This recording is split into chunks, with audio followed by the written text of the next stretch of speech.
Hello, Camilla. I'm sorry to text you out of the blue like this, but I have some news.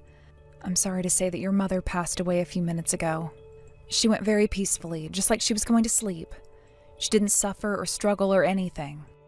Oh, I guess I didn't make it back in time to see her. I shouldn't have gone on this vacation after all. Don't be too hard on yourself. Your mother wouldn't have wanted that. It was sudden, too. There was no way you could have seen it coming. Are you all right, Camilla? You're on the train right now, aren't you? Yeah, I'm riding the train on my way home now. Don't worry about me, I'm fine. I've known this moment was coming for a long time now. I was prepared for it. I'm more concerned about Brad, to be honest. He always loved Mom so much. Yeah, Brad's still in the room with Mom right now, saying his goodbyes. You know, Daphne, it's times like these that make me glad that you were there with Mom. I wouldn't have been any help to her. No, don't say that. It isn't true. It's all right, Daphne. I'm aware of my own shortcomings. You and Bran were living with Mom, so you guys were the ones who always had to take care of her. I only came by every once in a while to say hi, that's all. You can't help that. You have your own family to take care of. Well, in any case, it does feel good to hear you say that, Daphne. Thank you so much. So much for taking care of Mom for the last 3 years. I'm sure it must have been super difficult for you, especially since Mom's dementia started getting worse towards the end. I was glad to do everything I could for her. She was my mother-in-law, but she always treated me as if I was one of her own children. And yes, it certainly isn't easy to take care of an elderly woman with dementia, but I have many more fun memories of the time I've spent with her.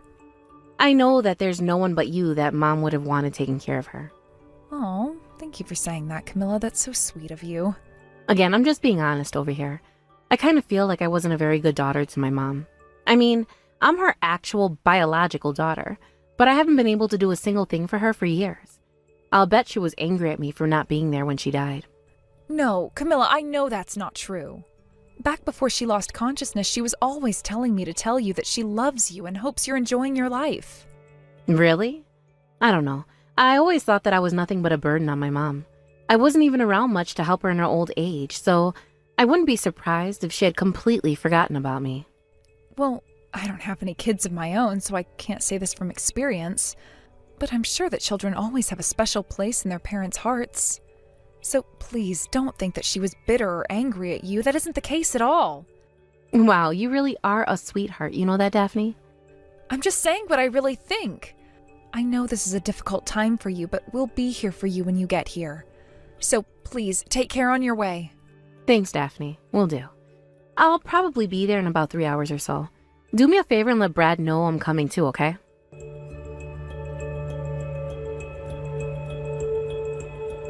Hey, Daphne? Wow, I guess you finished taking care of all Mom's stuff in the house, huh? You work fast. This place is immaculate. I've never seen it so clean. Thanks, Camilla. Oh, wait, are you at the house right now? I didn't know you were coming over. Yep, I'm here. Oh, okay. Well, make yourself at home. Sorry, Brad and I are out at the moment. If we'd known you were coming, we might have changed our plans. We're kind of tied up at the moment, so we won't be back for quite a while. Yeah, I know. That's exactly why I came over right now.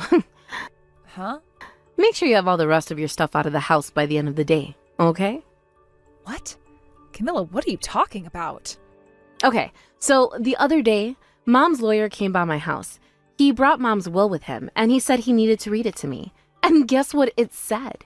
Mom said she wants me to inherit the family house. Oh, is that so? Yep, but wait, there's more.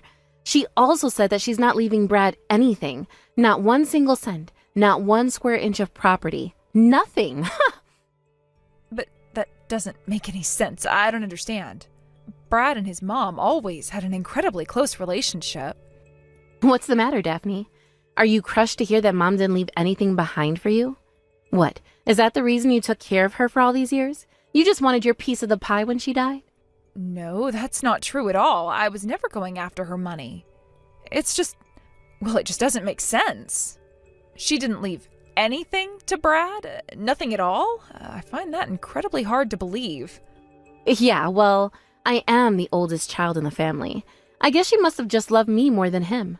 I mean, I didn't do anything to help her out after she got too old to live by herself. And she still left me with everything. She must have really adored me. Well, I suppose if that's what your mother wanted, then I'll respect her wishes. We'll move out of the house. However, could you give us a bit more time? I mean, you want us out today? That's not logically feasible. We'll need to find a new place to live, somewhere to store everything until we can move in. It's going to take us some time to take care of all that. Oh, you don't have to worry about that. I already did you the favor of throwing all your stuff out into the front yard. You what? So, yeah. You should probably get back here and pick it all up as quickly as possible. It's garbage pickup day tomorrow. They might think it's garbage and take it all down to the dump. Camilla, why are you doing all of this? You've never been like this before. I didn't think you were the type of person who would throw out all of our belongings like that. Oh my God, you really are clueless, aren't you? I was only being nice to you because you were looking after my mom for me. That, and I was kind of concerned whether or not mom was going to leave me any inheritance. If she left everything to Brad like I expected she would, I was going to go to you and beg you to share it with me. I've been rehearsing exactly what I would say, and I even figured out how to make myself cry. On demand. It's kind of too bad that I won't get to show off my acting skills now. But seriously, you didn't notice? Don't you think I was being just a little too nice to you? You're such a moron. I can't believe it. You've been planning this all along? How could you? You betrayed both me and my husband's trust.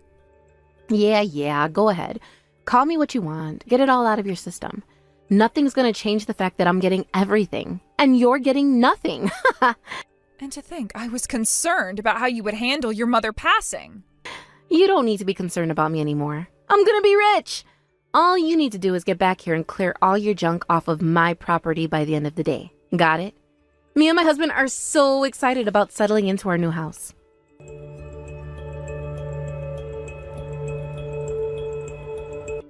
Hey there, Daphne. How are things, sweetheart? What do you want? Well. Aren't we feeling nasty today? Be careful, Daphne. Your sweet and submissive personality is the only thing you've got going for yourself. If you give that up, what will you have left? I'm sweet to the people who deserve it. You don't. Don't you think you ought to be a little more careful about how you speak to me? You guys are in big-time financial crisis, aren't you? I have no idea what you're talking about. Oh, sure you don't. Sure. You're not fooling anyone, Daphne. You know just as well as I do that you and Brad were ruined the day I kicked you out of the house. I mean, I see you two meandering around the local park just about every day. Are you living there now? You're homeless, aren't you? Plus, I've seen you eating meals there too. Well, you're right about one thing. We have been taking walks through the park quite regularly lately. We moved into the condominium complex that's right across the street from that park. So it's become part of our routine to grab a coffee and donut from the nearby cafe in the afternoon and go for a stroll in the park. Huh? The condominium complex? You mean the one that just got built recently? Yep, that's the one. Okay, you're going way too far with the lies now. There is no way that you and Brad are living in one of those condos. What's your goal here, Daphne? Did you think you were going to show me up by lying about living in a luxury condo or something? It's not about showing you up at all, Camilla. All I'm doing is telling you the plain and simple truth. Wait a minute. Don't tell me. The reason Mom didn't leave Brad anything in her will was because she already gave you all the money while she was still alive? That's it, isn't it? That's not fair. No one ever said anything about that to me. Calm down there, Camilla. That's not what happened. Then explain yourself. How on earth were you two able to move into that luxury condo? It's quite simple, really, if you think about it. We've been living with your mom for over 3 years now, and in all that time, we didn't have to pay 1 single cent on rent, utilities, that sort of thing. Plus, when I wasn't taking care of your mom, I was working from home. With extremely low expenses as well as 2 incomes, we've been able to save up quite a good deal of money. Okay, sure. Maybe. But enough to live there? There's no way. It's not just the money we've saved up in the last few years. Brad and I also had quite a bit of savings from when we were single. Neither of us have any expensive hobbies or interests, so yeah, we had more than enough money to move here. I don't believe that stupid story for 1 second. You're still sore for me taking everything away from you, and are just saying this to make me feel jealous. I see right through you. I'm not really concerned whether you believe me or not. We don't have any intentions to invite you over for dinner anytime soon, or ever, frankly. Really, we'd rather not have anything to do with you ever again, if at all possible. Yeah, well, the feeling's mutual. I don't want to see either of your faces again. If that's true, then why did you go out of your way to text me just now? I wanted to give you a warning. I don't care how much trouble you're in. I will never give you a single cent of the money or property I got from Mom. A couple of broke losers like you would just waste it on something stupid anyway. I see. Understood. Thank you for the warning. Now, never show your face around here again. You don't even deserve to look at Mom's old house. She kicked you out, not me. She hated you and loved me. Only me. The only reason she kept you losers around is to be live-in nursing staff. Don't blame me or even Mom. It's your fault for being such losers.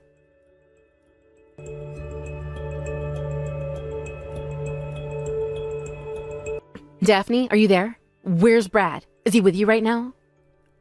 No. He's out of town on work. He won't be back until tomorrow at the earliest. Ugh. Okay, well, then is something going on with his phone? I keep trying to call him, but the calls don't go through. Oh, I can explain that. He's not in the country right now. He went to his company's UK headquarters for a global conference. Oh man, okay, then I guess I'll just have to talk to you. They're trying to kick us out of the house. What? Who's they? Mom was in debt, like a lot of debt. You guys didn't know? Wow, really? I had no idea. You really didn't know? No, Camilla, I'm sorry. This is the first I've ever heard of it.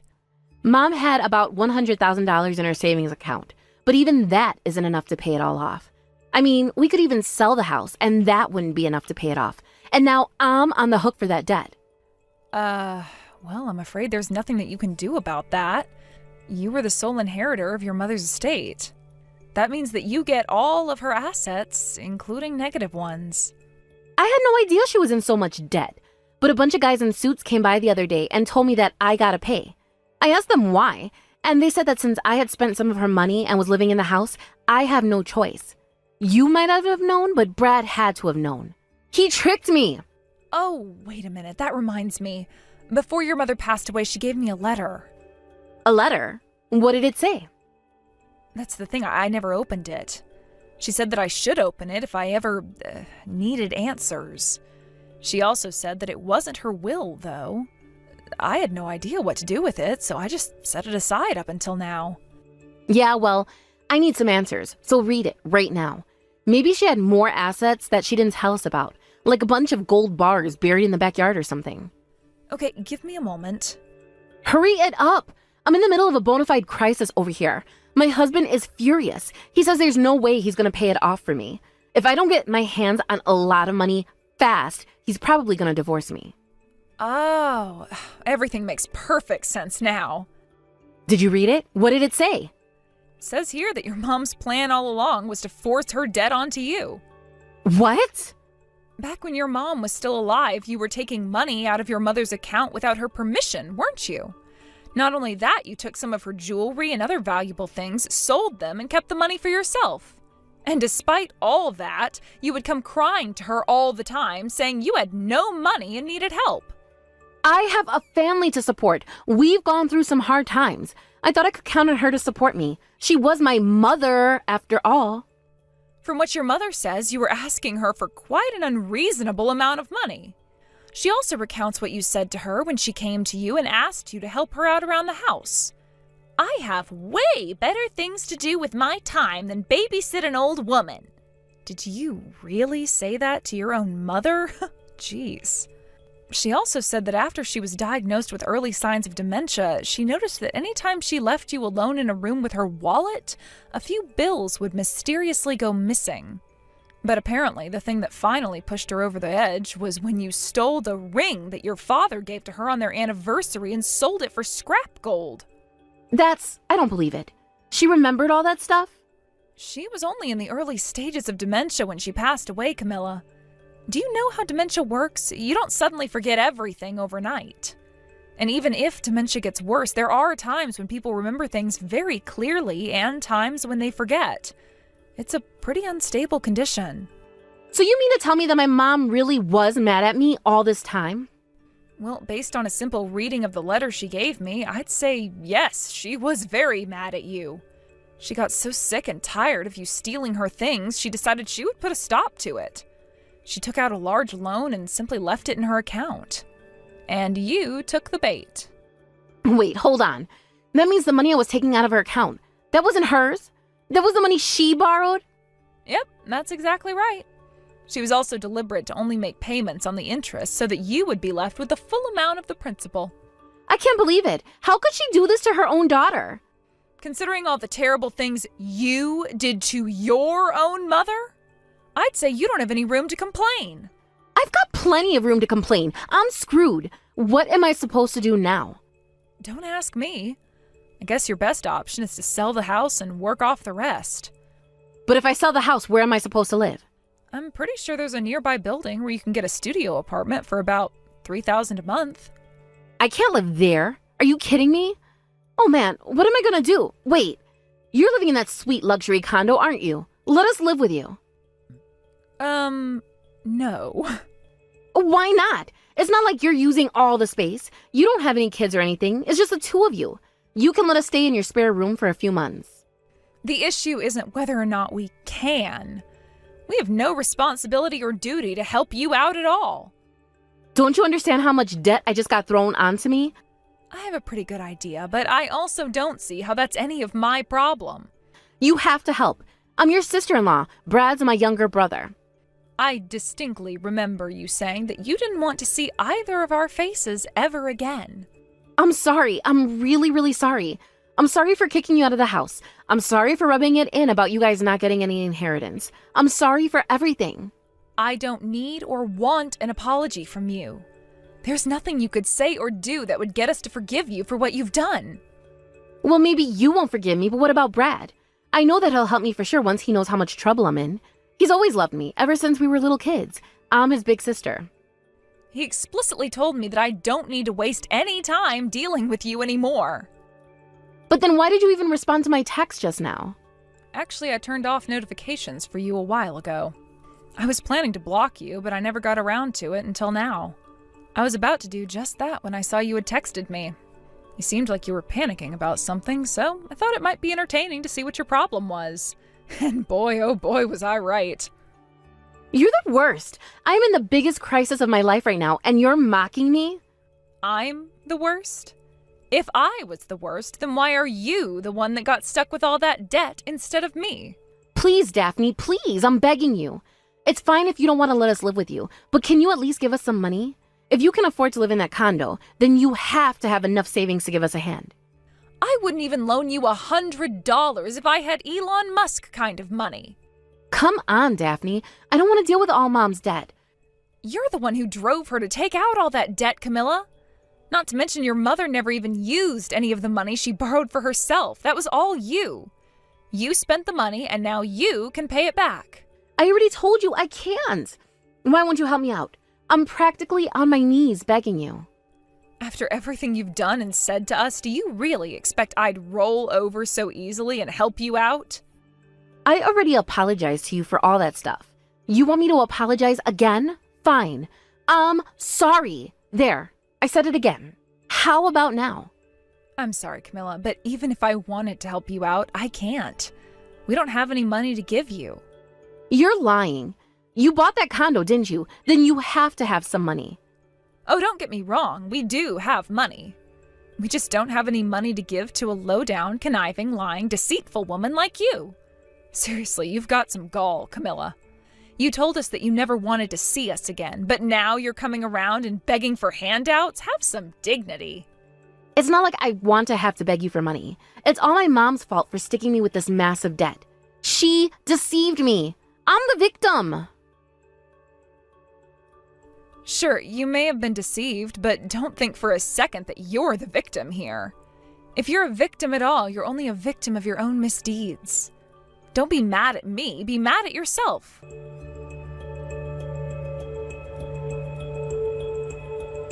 Not long after that last text exchange, Camilla exhausted all of her options and decided to sell her mother's house. However, that was only enough to cover half of the debt she was now on the hook for. As for the other half, Camilla's going to have to pay that all back on her own. She told me her husband said he wasn't going to pay it, and it looks like he meant it. He left her behind and moved back in with his parents while she figured everything out by herself. Apparently, if Camilla had acted sooner, she could have disclaimed her inheritance and avoided this mess altogether. However, it just so happens that I read the contents of that letter to her just one day after the legal deadline for disclaiming. Ouch. Although, since she had already spent a bunch of money on herself, she probably would have had a difficult time disclaiming anyway. A few days ago, I saw her standing out on the street in front of our condominium building, scowling up at where our room was. We called security on her. They promptly whisked her away from the premises, and we never saw her again after that. I have no idea where she is right now or what she's doing. Well, I take that back. I'm fairly certain that she's still struggling to deal with her mother's special parting gift for her. As for me and my husband, we were never after his mother's estate. We decided to move in with her and take care of her because we love her. Not to mention we legitimately enjoyed spending time with her. To be honest, though, his mom did give both of us some very nice watches while she was still alive. And when I say very nice, I mean very nice. Neither of us were very knowledgeable about watches, but we looked them up sometime after his mother passed. When we saw how much they were selling for, we were blown away with how expensive they were. Also, since they were made in a limited production run, their value is only expected to increase in the future. I suppose you could say these watches were the inheritance that my mother-in-law left for us. But they're not the only things she left behind. No, far more valuable than the precious metals and gems in these watches are all the memories of the time we shared together. My mother-in-law was always a kind and gentle person to me, so I was a bit surprised to find out about the intricately planned revenge she came up with for Camilla. I'll bet knowing she was able to teach her a lesson she'll never forget was what helped her pass away so peacefully. Hello, Millie. It's been a while since we've spoken, hasn't it? Do you have a moment right now? Oh, hi there, Mom. Yeah, I'm free right now. What can I do for you? Is everything all right? I wanted to discuss my upcoming birthday with you. You remember a short while ago when I invited the whole family over to my house for dinner? Yes, I remember. I'm pretty sure you said it was going to be this weekend. Is that right? Yes, that's right. But there's been a change in plans. After giving it much thought, I've decided that I don't want you to come after all. Oh, okay. So, dinner's off then? Got it. I'll be sure to let my husband and daughter know that we won't be going to your place after all. What? No. You don't understand. Your husband and daughter are more than welcome to come by. You, however, are another story. I don't want you to come, is what I'm trying to say. Ah, so you meant you in the singular, not you in the plural. I see. You understand, don't you, Millie? A birthday is a special occasion. It's a time to celebrate with loved ones. And that's the problem. I don't love you at all. I rather hate you, actually. Right, I am aware of that. Okay, I'll tell Mark and Hannah that I will not be coming then. Please do. However, you are not to tell my son that I was the one who told you not to come. Such childish tattling is beneath even someone as low as you. What? Consider this your birthday present to me for this year. Well, Millie, will you be a good sport? Won't you let an old woman at the end of her life spend her own birthday in peace and happiness with the people she actually cares about? I feel like you're underestimating your lifespan there, Mom. You're not that old. Come now, Millie. Don't make this more pathetic than it has to be. Flattery will get you nowhere with me, least of all an invitation to my birthday party. It wasn't intended to be flattery or even a compliment, but okay, I guess. It's so unfortunate that things had to turn out like this between us, Millie. I wish we could have had a more positive relationship as mother and daughter-in-law. If only you had given me a grandson. If you had done that, then maybe I would be more inclined to accept you as a family member. But alas, all you ever managed to pop out was that girl. And whenever we meet, all you ever do is talk back to me. Aren't you embarrassed to be such a brat at your age? If I may, I'd like to point out that you have never, ever made any effort towards building that positive relationship with me you claim to have wanted. You hated me from the very start. It didn't have anything to do with us having a daughter. Even before we got married, you were always criticizing my looks, my family, and so on and so forth. And unlike you, I really made an effort to build a positive relationship with you. But after years of trying, you never even budged a single inch, so I simply gave up. Effort? Please, Millie, don't be ridiculous. You can't call anything you did effort. Sure, you're hideously ugly, but you could have tried to make up for that by being more obedient to me. Honestly, I have no idea what my son of mine sees in you. His father chose me for his wife, so he obviously has excellent taste in women. I wonder where that silly boy got his taste from. For the record, your son Mark cares much more about my personality than my appearance. Your personality, is it? You've been doing nothing but making smart-aleck remarks to your mother-in-law for this entire conversation. How is that personality worth marrying you for? Don't make me laugh. Dear God, I feel so sorry for that poor girl you gave birth to.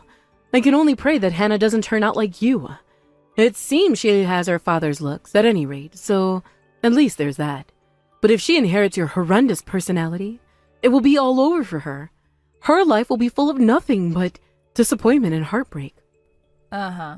Well, if that's all you've got to say to me, my break is over soon and I need to be getting back to work. What's that?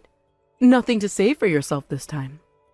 I see you finally admitted that I'm 100% correct about you. Go ahead and go back to your silly little part-time job cleaning toilets or whatever debasing thing it is that you do. Just remember that I don't want to see your face or even hear your name at all on my birthday. I'd sooner die the night before my birthday than have you ruin it for me.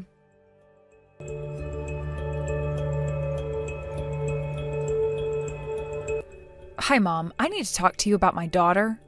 Oh, what is it? I was just about to start getting things ready for dinner. Do make this as quick as possible if you wouldn't mind.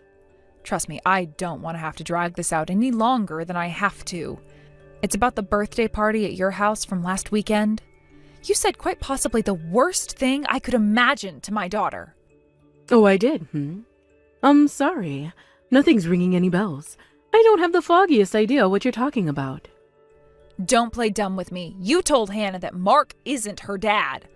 But you didn't stop there. You told her that I was cheating on Mark with another man and that man is her father.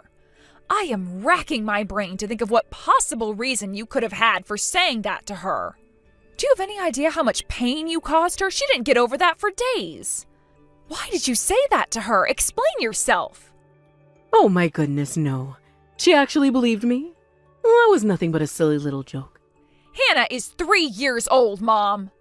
And not to mention, you also told her that she had to be sure to keep it a secret from everyone, because if anyone finds out, her mommy and daddy would get divorced. And she'd have to spend the rest of her life at an orphanage. So no, you're not gonna just play this off as a silly little joke, you sociopath. What is wrong with you? You should have heard the way she was crying and asking me, is daddy really not my daddy? Who is my real daddy? Why doesn't my real daddy live with us? That's incredible. My little girl still believes that Mark isn't her father. You are laughing? You severely traumatized a 3-year-old girl and you're laughing? This is no laughing matter. I set her straight and told her you were lying, but that damage isn't going to heal very easily. You need to apologize to Hannah, admit you were lying, and promise to never lie to her again.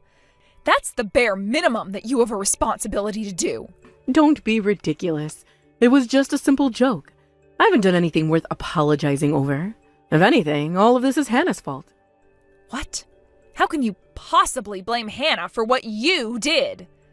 On the night of my birthday party, that little brat had the gall to come to me and tell me to stop being mean to her mommy. You've been telling Hannah all sorts of vile lies about me, haven't you? Making me out to be the bad guy. Well, two can play at that game. I did nothing wrong. I have never spoken ill of you in front of my daughter. Besides, it wouldn't take any prodding from me for her to want to tell you off about how you treat me. All she would need to do is watch how you act around me. Unbelievable. You really see yourself as the victim here? Whatever. In any case, Hannah stuck her nose where it doesn't belong, and she's going to have to pay the price for that. I no longer wish to have anything to do with that little brat. Neither you nor her are ever welcome in my house again. I've overlooked a lot from you over the years, but this is too much for me. You have crossed a line. I'm telling my husband about this and everything else I've held back up until now. You don't want to see me ever again? That is fine. But don't expect to see your son ever again either. Oh, I'm shaking in my boots. Do what you wish, I don't care. Frankly, the very fact that Mark chose a woman like you makes me regret having given birth to him. Not to mention the fact that he has always prioritized you over me has been a thorn in my side for some time now. So you're prepared to disown your own son because he prioritizes his wife over his mother? Of course I am. I don't feel any compulsion to continue a relationship that has no benefit for me. If that boy wants to spend the rest of his days being a servant boy for an ugly harpy like yourself, so be it. Well then, I take it you're not going to apologize to Hannah then? Never. Weren't you paying attention? I have no need for you or that girl any longer. I won't be associating with the likes of you ever again. If you need money, I won't give you any. If you need advice, you can go see a shrink. I won't even send Hannah any presents on her birthday or Christmas. I'm fine with that. Actually, that's the best possible result I could have hoped for. I see you're fully intending to be a rotten little smart aleck to the very end. Feel free to tell that son of mine whatever you'd like. I'll be giving a full report to my husband as well. Wait until he hears what sort of awful things you've said to me today. He will not be pleased. By all means, go ahead. Don't leave out a single detail. Don't come crying to me when you're written out of my husband's will. You won't receive 1 single cent from us. I'd rather donate it all to some charity. I'll give you one last chance, Millie. Apologize to me. Immediately. I don't need any of your money, and I have nothing to apologize for. So, you've made your choice. Now you're going to have to live with the consequences. And when the consequences come, I won't have the smallest shred of pity for you. As a matter of fact, I'll be laughing my head off at your despair.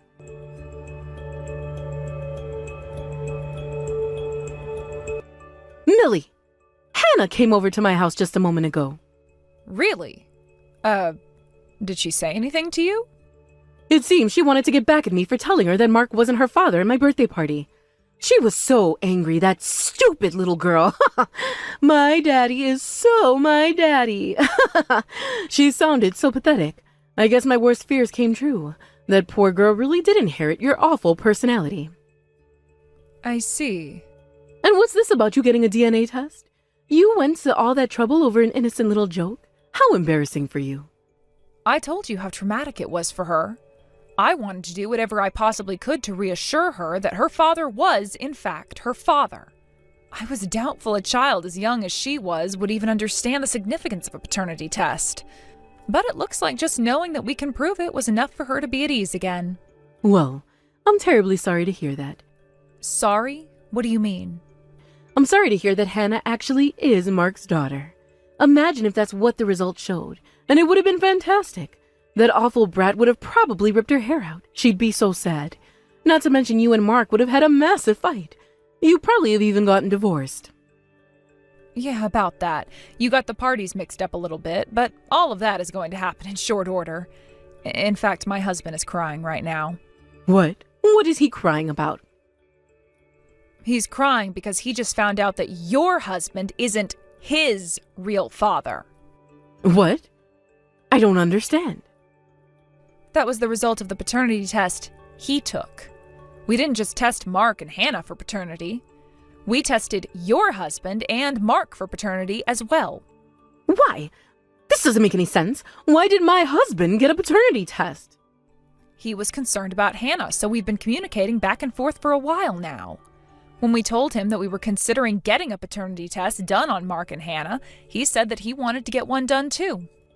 But he has no reason to suspect anything. Why would he want a paternity test? And the results said he wasn't the father. That must be a mistake. You must have gone through some third-rate paternity testing service. Actually, they had the test done twice at 2 different companies. The results were the same for both tests. Apparently, your husband has been suspicious about you for a long time. The only reason he's held back for so long is because he wanted Mark to be his son. But the truth is that he had doubts. This can't be. Back before you were pregnant with Mark, your husband said he had seen you together with another man. Then when you told him you were pregnant a short time later, well, he put 2 and 2 together. No. After all this time. Then when he heard about what you had said to Hannah, that made him even more suspicious. I guess he got tired of not knowing the truth and wanted answers, for better or for worse. Hold on a moment. He hasn't been home since yesterday morning. Does that have something to do with this? He told me that he was going to be going away for a while for work, but was that all a lie? I'm afraid it was. He says that he can no longer live in the same house as the woman who betrayed his trust. Is he with you right now? I'll be over there shortly. Tell him to wait right there. Let me save you a trip. He isn't here. All right, fine. Then tell me where he is. I'm sorry, Mom, but I can't tell you. Why not? Because he explicitly told me that he doesn't want you to know. Don't worry, though. He did say that he'll be contacting you in the near future. You just have to wait until then. In the near future? What is that supposed to mean? Don't ask me. I guess he'll contact you when he's ready. Please, Millie, I'm begging you. Tell me where my husband is. I need to see him and apologize. Give it up, Mom. There's nothing you could say or do to me that would get me to tell you where he is. If you really want to know, then you have only one option. Contact him yourself and beg him to tell you.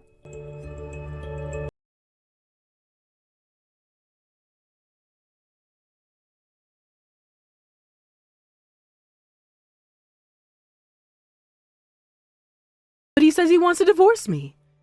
That's probably the least surprising development of the last few weeks. This is all your fault. Every last bit of it. If you hadn't gone and done that stupid paternity test, none of this would have happened. If that old fool actually goes through with this and divorces me, you're going to have to take responsibility for it. I'm sorry, what? Just how is any of this my fault? This all started when you told my daughter a vicious, cruel lie that Mark wasn't really her father. I didn't expect she would actually believe me. It was just a joke. Families tell that sort of joke all the time. You know, siblings telling each other they were really adopted, that they found out by the side of the road, that sort of thing. Yeah, no. What you said to my daughter was far, far beyond the acceptable range for a joke. You told my 3-year-old daughter that I had an affair and that she was my love child. And, as you should already be very aware, that caused untold amounts of emotional pain for her. But now you want to sit there and pretend like it's our fault when you finally start facing consequences? Get out of here. You're reaping what you've sown. I'll apologize to Hannah. Is that what you want? No thanks. There's no need for you to do that. Hannah has already been reassured that we are, in fact, her mother and father. Please, Millie, I need your help. I need you to serve as a mediator between me, my son, and my husband. I keep trying to contact them, but neither of them return my messages or calls. First time I've spoken to my husband in days was when he came by the house this afternoon, but he barely even said a word to me the entire time. I admitted that I cheated on him, and I apologized to him, but he still won't forgive me. I don't blame him. I'd have a hard time forgiving you for lying about the father of your child for all these years, too. But that's all in the past. It's been years, decades. We have a wonderful relationship now. Isn't that what matters? I mean, he's the only father Mark has ever known. How can he even think about saying anything as ridiculous as, he's not my son? We've been married for 30 years now. What have we all been through together? You're not in any position whatsoever to be demanding your husband simply move on right now. Also, let me correct you on one major mistake you just made. Your husband was very firm in saying that he will always think of Mark as his real son, even if there's no blood relationship between them. The two of them had a very long heart-to-heart discussion about that and many other issues. But if they work things out between them, then why does he still want to divorce me? What's the issue? What's the issue? Oh boy, Mom, where do I start? Don't forget, it was you who reminded your husband about the time when he suspected you of having an affair. The lie you told Hannah about me was actually the true story of your affair. But that was just the straw that broke the camel's back. Your husband has been absolutely sick and tired of dealing with all kinds of bad behavior from you over the years. Bad behavior? What bad behavior? How much time do you have? That's a long list. Well, for starters, there's the fact that you've been a cruel, overbearing mother-in-law to me since the day Mark and I got married.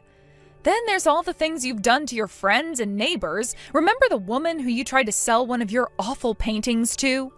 When she turned you down, you started spreading rumors that she was addicted to gambling and deep in debt to a local loan shark. And finally, lest we forget, you told an evil lie to your own granddaughter that caused her incredible pain. That's why you're going to get divorced at 60, a decades-long string of inexcusably bad behavior toward everyone around you. I'll change, I promise. I'll never do any of that stuff ever again. I promise not to hurt a soul for as long as I live. It's not going to do you any good to have this conversation with me. You don't understand. I need you to talk to those two for me. The only person I was able to get a word out of today was his lawyer. He's my own husband, and he's about to divorce me, but he wouldn't even look at his wife of 30 years. You're the only one I can turn to now. You have to tell them how I feel. Tell me, Mom, when you were coming up with this grand plan to get me to forgive you and argue on your behalf to my husband and father-in-law, did you actually think it was going to work? Did you think I was just going to forget all of the horrible, heartless things you've said and done to me? I told you, Millie, I'm sorry about all of that. I'm sorry about everything. I don't believe that you're making a sincere apology, not for 1 second. Think about it, why are you even messaging me like this right now? You're not trying to make things right with me, you're just trying to save your own skin. You're a selfish, heartless, soulless monster, and I never want to speak to you again. Millie, please, don't say that. You don't mean it. I am being sincere. I've never been so sincere in my life. I'm sorry that I mocked you because your father died when you were young. I'm sorry that I insulted your appearance. I'm sorry that I added spices to your cooking when you weren't looking to make it taste bad. Wait, that was you? Yes, and I'm very sorry. I understand. You do? Then you forgive me? No. I mean, I understand that you actually do feel somewhat sorry for what you've done. That doesn't mean I'm going to forgive you, though. What? Why not? I apologize for everything. What more could you possibly want from me? Don't you get it? I don't really want anything from you at all. All I want is for you to make a prompt exit from me and my family's lives. What was it that you told me a while ago? Something about when the consequences finally come, you won't have any pity for me?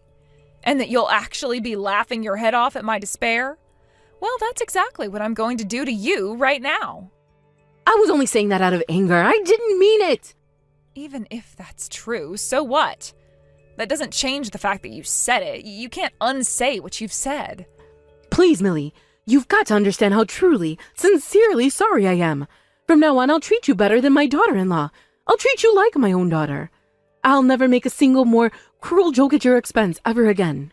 So please, please, go to my husband and son and ask them to give me a second chance. Yeah, that's not happening. You've hurt every single member of your family far too much for far too long. It's too late for forgiveness. You know, that reminds me of another thing you said to me. I don't feel any compulsion to continue a relationship that has no benefit for me. You do remember saying that, don't you? Well, guess what? A relationship with you has absolutely no benefit for me, and I'm putting an end to it.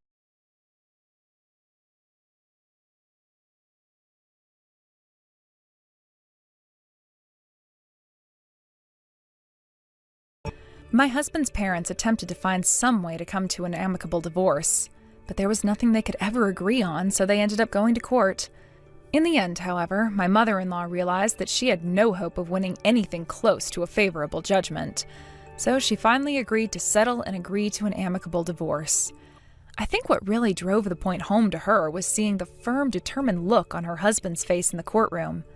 After the divorce, my mother-in-law was kicked out of their family's house and moved into an apartment. She managed to get a reasonable share of their assets, which should be able to finance her lifestyle for a while. But unless she either gets a job or gets remarried, I don't think she's going to be able to make ends meet for very long. I'd say she's in for a pretty rough road ahead of her. Plus, she also has to take into account the fact that she's not too far away from hitting an age when she won't be able to fend for herself anymore. Unfortunately for her, with both her husband and son cutting her out of their lives, she doesn't have anyone else that she can rely on. Honestly, it's not even about the money, in my opinion. The sheer loneliness is what's going to be the worst for her. I'll bet she's going to come to regret her course in life up until now pretty soon. Don't get me wrong, though, I don't feel an ounce of pity for her. She's made her bed, so now she can lie in it. The only way she'll ever be able to change is if she faces the consequences for what she's done full on. As for my husband and father-in-law, I was worried about how things might turn out between them now that they know the truth. But actually, they spend even more time together now than they ever did before. Not that they had a bad relationship beforehand or anything.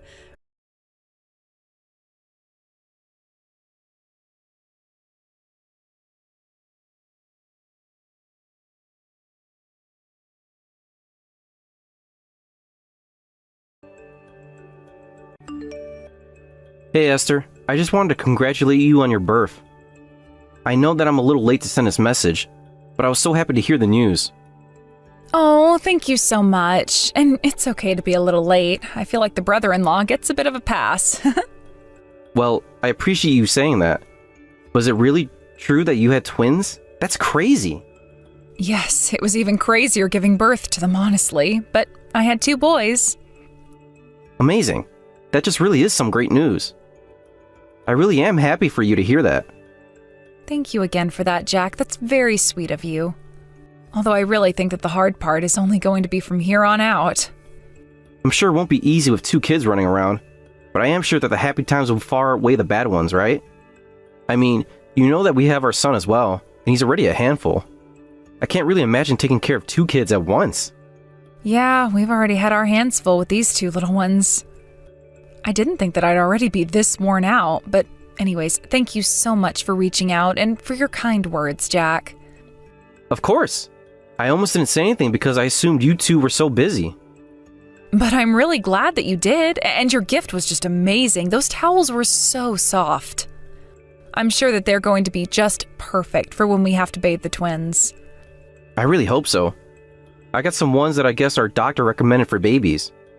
Although, I guess twins means that all your laundry be double too, huh? Oh yes, our laundry basket is already full, and we just did the washing a couple of days ago. All I know is that there are going to be some serious changes around here. It honestly makes me a little scared just thinking about it. Like I said, it won't be easy, but it will be all worth it. And if you ever need any help, feel free to come to us for anything, okay? Well, that's really sweet of you to offer, but isn't Hillary having quite a time of things already? I mean, I would have to guess that your son has probably entered his terrible 2s already, right? Yeah, you've heard right about that. And I know that Hillary is also starting to get to her wit's end. Ever since Junior learned how to walk, we really just haven't been able to take our eyes off of him at all. I don't blame you. Who knows what a little guy like him might get up to? It's true, but it also means that we have a bit of experience with babies. So please, don't hesitate to come to us with any questions you might have. I already feel better knowing that Ted and I aren't alone in raising these 2. Well, thank you so much. Of course.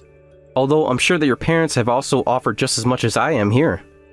So either way, just know that you have lots of people who want to support you. Well, you know that my parents don't know everything, right?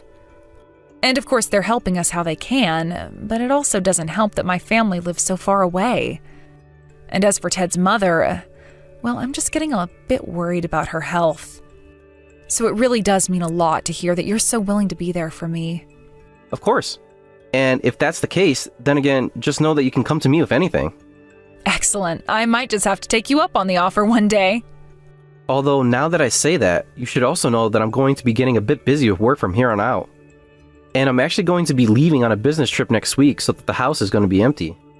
Oh, I didn't know that. Where are you going to be on this business trip of yours? They're actually sending me all the way to India, if you can believe it. Oh, wow. So it's not just a business trip to another state. You're going to a whole different continent. Yeah, and this business trip is going to be really, really long time. So I guess you might end up talking to Hillary for advice more than me. But I know that she'll be more than happy to help you out as well. So don't you worry about that. Oh, thank you so much. I feel so bad that you're already doing so much for us. I don't know what else to say except how grateful I am for you. It's not a big deal at all. Besides, Hillary is always talking about how she misses taking care of Junior when he was just a little baby. And what's more, we're family. Of course we'd be there for each other. In that case, if I have any questions next week, I guess I'll reach out and ask Hillary about that.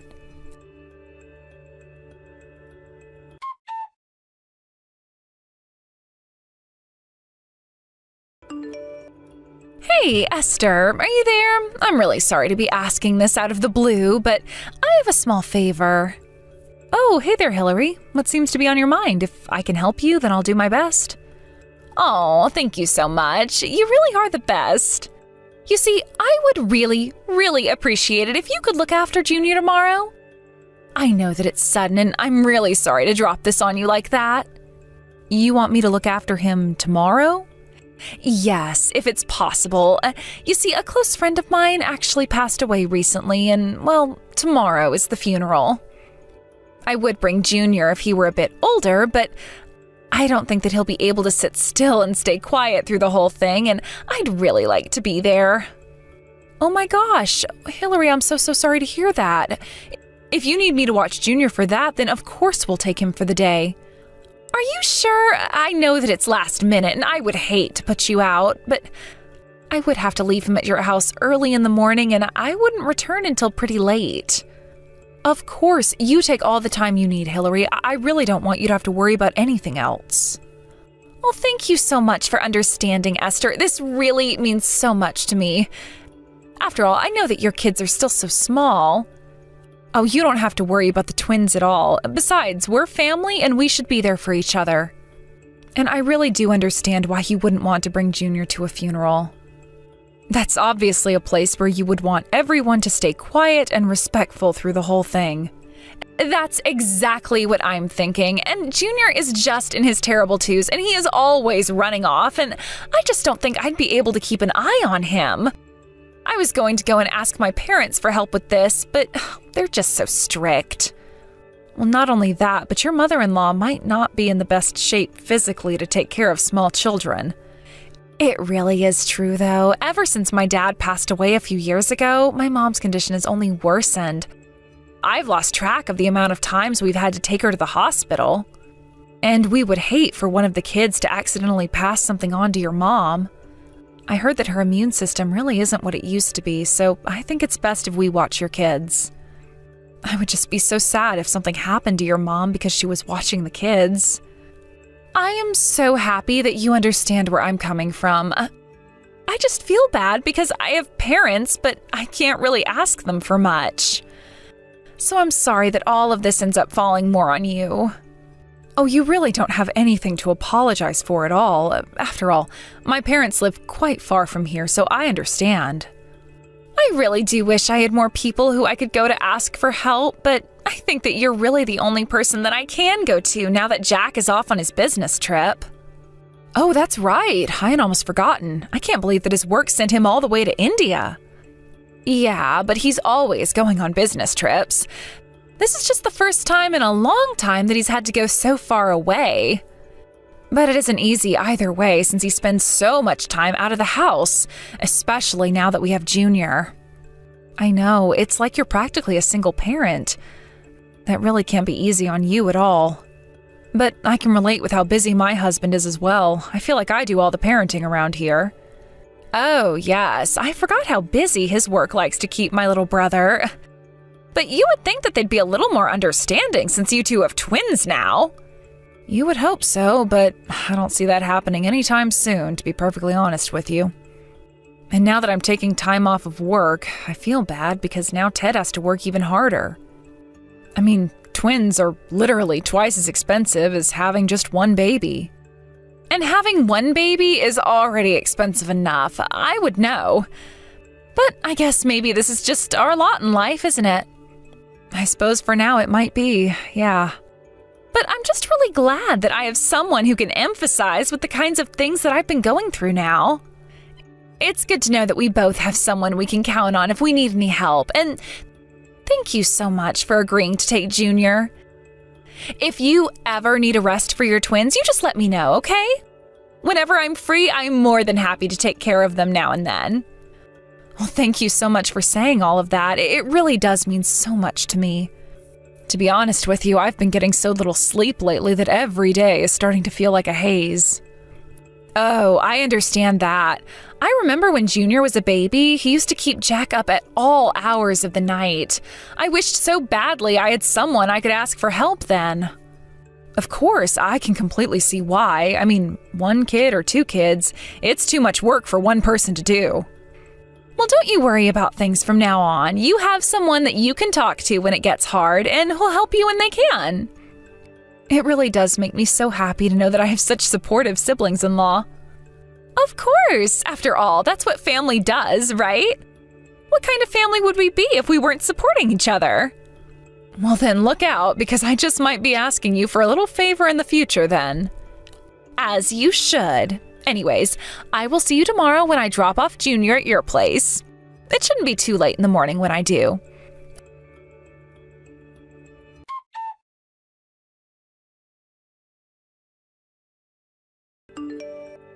Oh, Esther, are you there? I was just wondering if you wouldn't mind looking after Junior for me again. You need me to look after your son again? I feel like lately you've been having me look after him every 3 days.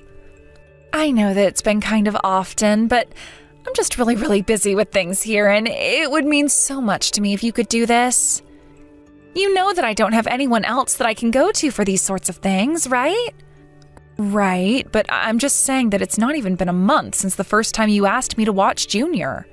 And since then, I feel like I've watched him at least a dozen times. I mean, what could be keeping you so busy that you have to leave him with me so often? If you really don't have anyone else to watch him, maybe you should put off some of these errands. Esther, you know that I'm not trying to get you to watch Junior for me on purpose, right? It's just that these are things that I've had scheduled for a while. I really do understand the first time where you were going to your friend's funeral, but what could be as important as that so that you have to leave him with me? I just have a lot going on in my life right now, okay? I really respect being busy, Hillary, but I also have my hands full with the twins. I'm still barely able to get any sleep because I'm so busy dealing with them. So I really just don't know if I'm up to watch Junior again. He really knows how to take it out of me. I just don't think I can do it this time. Oh, come on. You're going to be just fine. I can just wear him out before I drop him off at your place, right? Then he'll just be sleeping the whole time and it'll be so easy for you. Hillary, please, I just don't think that this is going to work out. I really do feel like I'm already at my limits. I'm tired and I can't take any more. So please, don't make me have to keep telling you now. And please don't just bring him over suddenly like you have before. What are you talking about? I always ask like this if I can bring Junior over. I never just surprise you with him. But how many times have I tried to tell you that I can't watch him before this? There have been plenty of times where I've told you no and you've just dropped Junior off and drove away. I really don't appreciate you pretending like you don't know what I'm talking about. I'm sorry, but you still took him in, didn't you? You should have been more clear that you were serious about not watching him. If you really turned me down seriously, then I wouldn't have been so confused by your mixed signals to leave him with you. Except that I have told you in very clear language that I don't want to watch him. Okay, well, saying you don't want to and saying that you can't or won't are different things, aren't they? You really need to be more careful with your language. Besides, weren't you the one talking about how great it is that we're able to be there for each other? I do still think that's great, but I don't think that we're being there for each other. I think it's more like I'm just being there for you. Okay, well, sure, that might be how it seems right now, but that's just because I'm at a busy point in my life. And I thought that I was going to be able to count on you being there for me like you said you were going to. And I really do want to be able to be there for you, but I also need to prioritize myself and rest. And I just really don't feel good today, so I really think that I need to give myself a break. I'm just in no state at all to be able to take care of a little kid right now. Please, you have to do this for me. If you can't take him, then I won't be able to do all of the errands that I need to today. Well, I am telling you that the answer is no. You will just have to find someone else to watch Junior. But the whole reason that I am coming to you about this is because I don't have anyone else at all to ask for this. I thought that you would understand where I'm coming from and want to support me. Why would you talk about being there for me if you weren't going to follow through? Are you really just suggesting that I should leave Junior at home all by himself? I never once said anything like that at all. But you realize that that's what's going to happen if I can't find someone who can watch over Junior, don't you? Not that you even care about what happens to him at this point. Anyways, I'm just going to bring him over to your place, okay? Hold on just 1 second. I am telling you that I don't want to and can't take Junior in.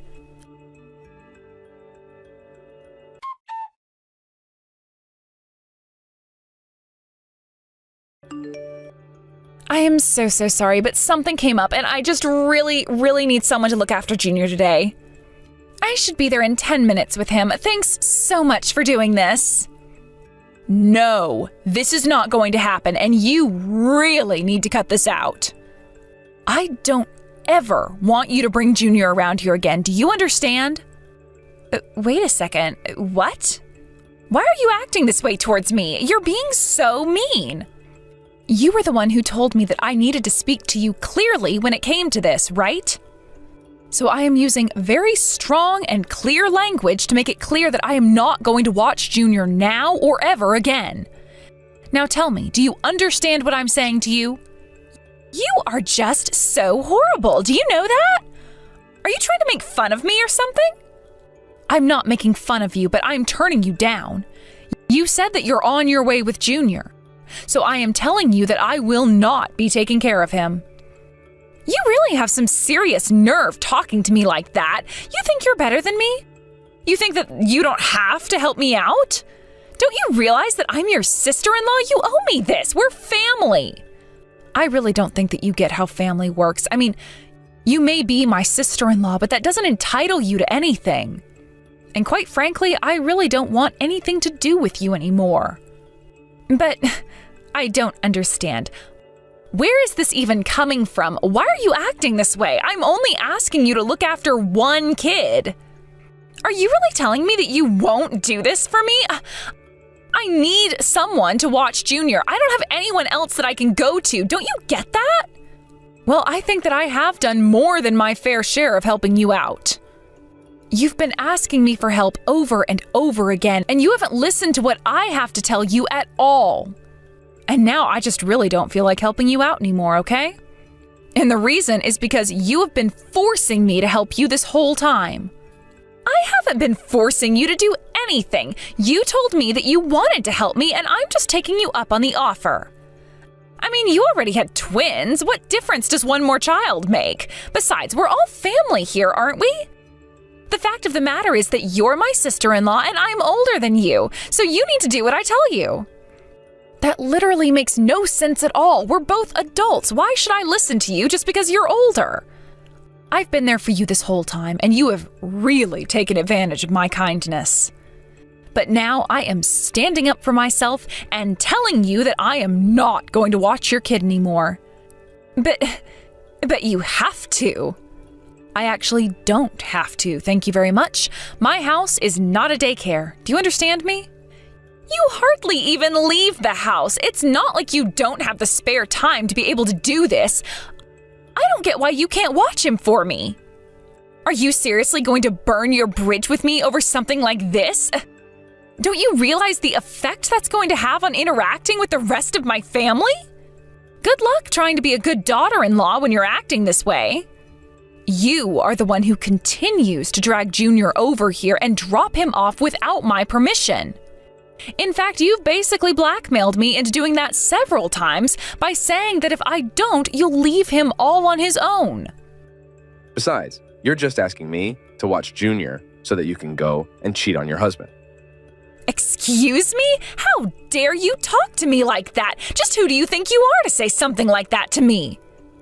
It's me, Hillary. It's your husband, Jack. What? Do you think that I'm stupid or something? My husband Jack is away on a business trip right now. He's not there with you. It really is me, Hillary.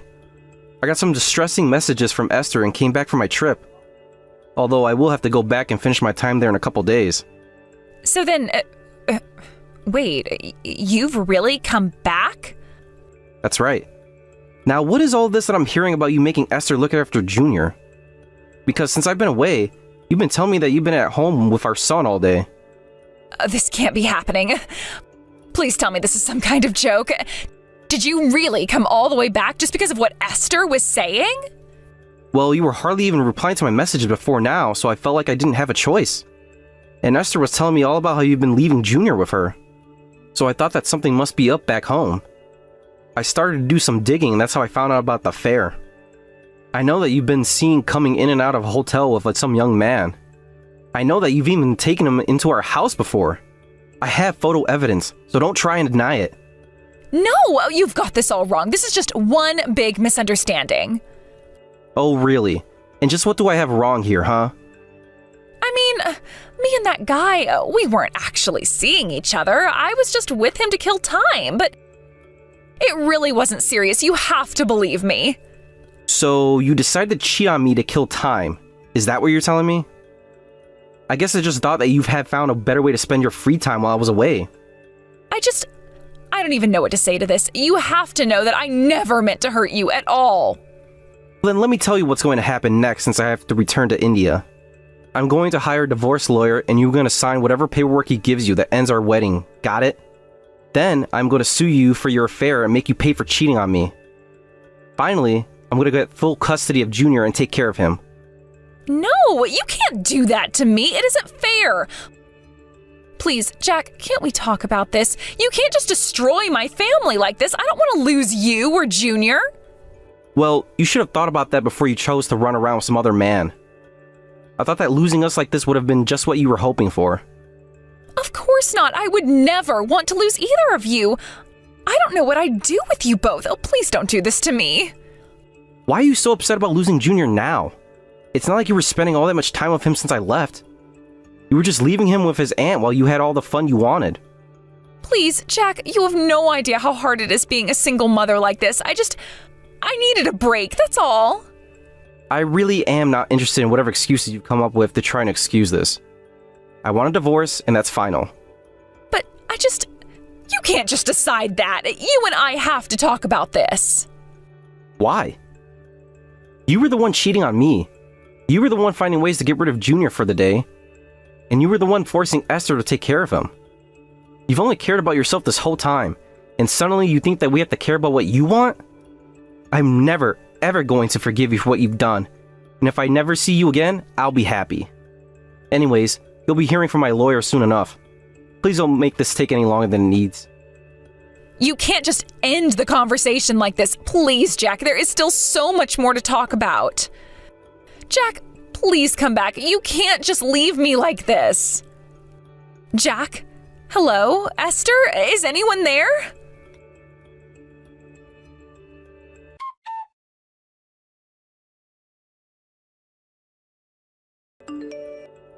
After that, Jack followed through on what he had said and hired a lawyer to handle the divorce while he returned to India to complete his assignment abroad. Hillary was made to pay for her affair and lost custody of Junior. Thankfully, Jack's work was very understanding and insisted that he return home to be with his son and get a handle on his affair. Jack returned back home and moved with Junior into his parents' house while he looked for a new place to live. While at his parents' house, Hillary began to show up and shout things at Jack and Junior from the street. The situation got so bad that Jack once again had to take Hillary to court and had a restraining order placed against her. I could only wonder at the effect all this would have on Junior growing up. But after that, Hillary stopped bothering Jack and even stopped messaging me. I heard she sold all her things and used the money to move to a new city where nobody would know her. Now that things have settled down, it's much better. Jack and Junior were able to move into a nice condo in the city, and Jack hasn't been sent on a business trip in a month. The two of them come over to my house frequently as the twins have grown quite attached to their cousin after spending so much time with him. Of course, I'm sad about how things ended up with Hillary, since I really did think that we'd be able to get along better. But I'm glad that we're all doing so well with moving on with our lives. Thank you for watching. If you liked this video, please give it a thumbs up and don't forget to subscribe to see more content like this. Hey, Grandma. Are you doing anything today? Is it okay if I come over to your house to see you? Right now? Right now? Oh, heavens to Betsy, sweetheart, don't be ridiculous. You can't come over now. But why? Are you busy or something? No, Judy, look outside. It's raining. Well, yeah, but so what? I could just use an umbrella or something. Maybe if it were just a light shower, that might be all right. But it's a torrential downpour. Even with an umbrella, you'll get soaked. And it's also unsafe to cross the street in these conditions. Visibility is so poor that cars will never be able to see you in time to stop. I'm sorry, Judy, but you can't come over today. I'll be really careful, I promise. So please, can I please come over and see you? I would love nothing more than to see you, but why are you so desperate to come over today? The forecast shows the rain will stop later on tonight. You can come by and see me tomorrow. But Grandma, I hate it here. I hate my mom. I want to get out of this stupid house. Can I please come and live with you instead? Judy, that's no way to talk about your mother. But she's the worst mom in the world. She's being super mean to me. She makes me stay in my room all day. She won't even let me come out to go to the bathroom. I have to hold it in for hours. What? Is this some sort of punishment for something you did? Doesn't seem like she'd be that strict on you unless it was something incredibly serious. It wasn't serious. I didn't even do anything wrong. All I did was go and see my friends. And she grounded you for that? Oh, that seems excessive. Perhaps you went without her permission or against her wishes. Well, kind of. I mean, okay, so there's this girl at school who I really like hanging out with, but Mom tells me that I'm not allowed to see her. The other day, we walked home together and spent some time talking at the park nearby before going home. Mom found out about that and went completely berserk. I see. Why doesn't your mother want you to be friends with that girl? Is there a reason? Mom says it's because she's too poor. She says that I'm not allowed to play with any poor kids because they would be a bad influence on me. But I don't care about that. I just want to be her friend. So that's the situation. What do you think, Grandma? Am I wrong or is my mom wrong? Should I stop being her friend because she's poor? Judy, you haven't done anything wrong at all. You shouldn't base who you spend your time with on how wealthy or poor they are. That's utterly ridiculous. The only thing that matters when making friends is the content of their character, not their looks, not their money, none of that. I tried to tell Mom that, but she won't listen to me. Whenever I don't do exactly what she tells me to, she goes crazy. She'll start yelling at me, throwing things around the house, and sometimes she hits me. What? Your mother is hitting you? That is unacceptable. You see, Grandma, I hate it here. Mom says she's never going to let me out of my room except to go to school, ever again. She's being really scary. She really never lets you out of your room? Not even to go to the bathroom? Well, if I want to go to the bathroom, I have to ask her first and wait for her permission. If I go by myself and she catches me, she gets mad at me. So yeah, I have to stay in my room all day, from morning to night, even on the weekends. All right, I've heard enough. I'm going to talk to your mother for you. You leave it to me, Judy.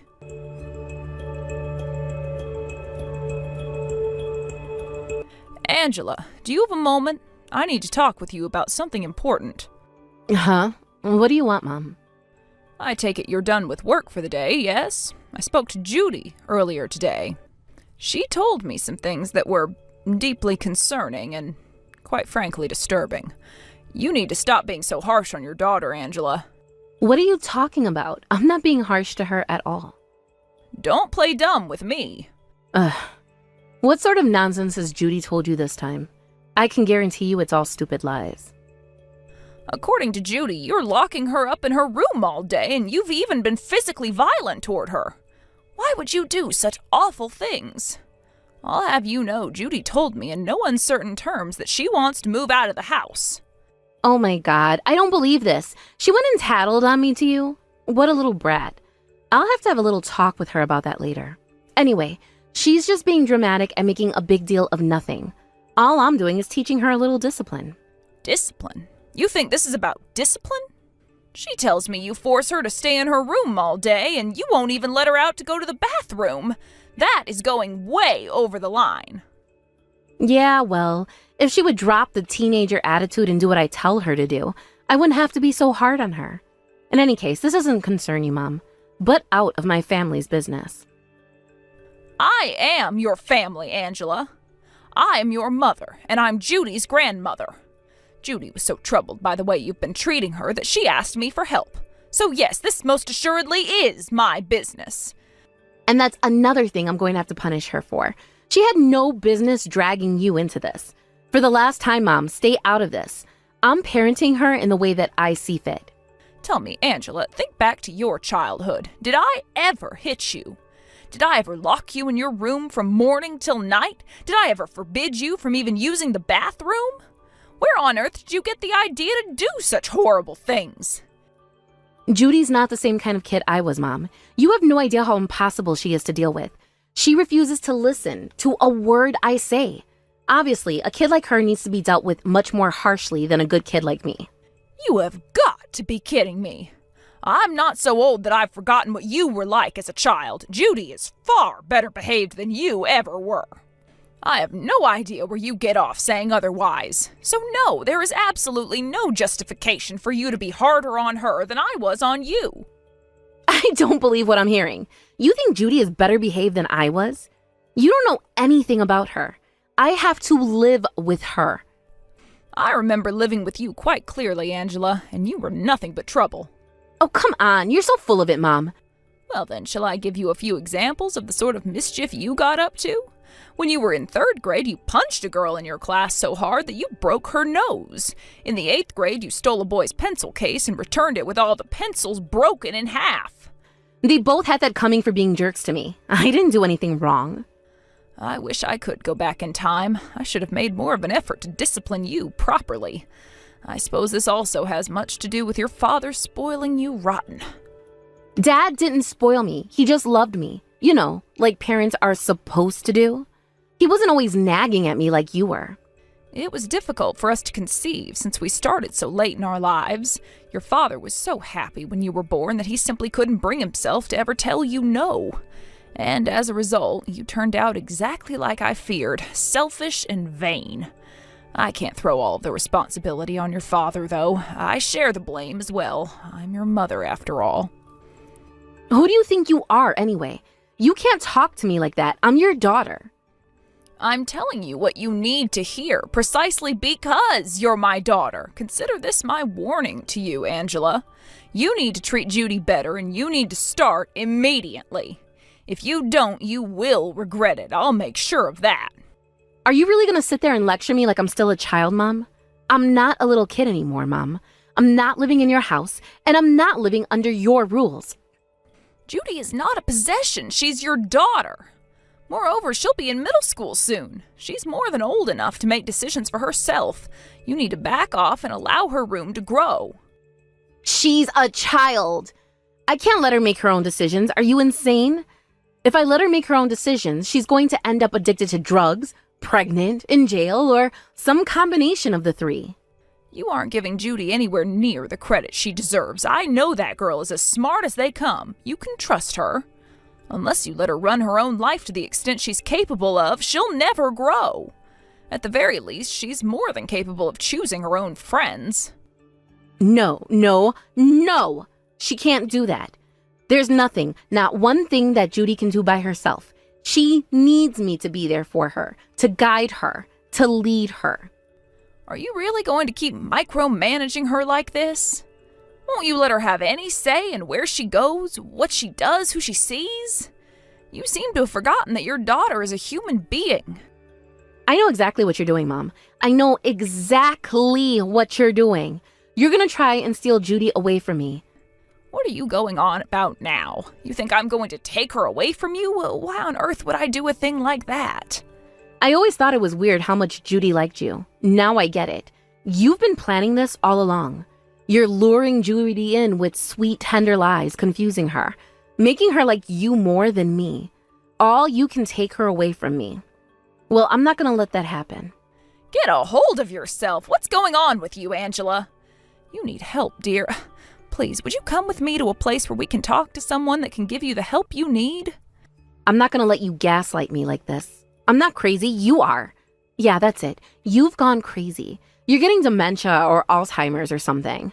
Go move into a nursing home or something and stay out of my life. Angela, I didn't want to have to do this, but you may be leaving me with no choice. Would you like me to talk to your husband about this? Don't you dare! If you even think about telling my husband about anything, I will never speak to you again. Leave me alone!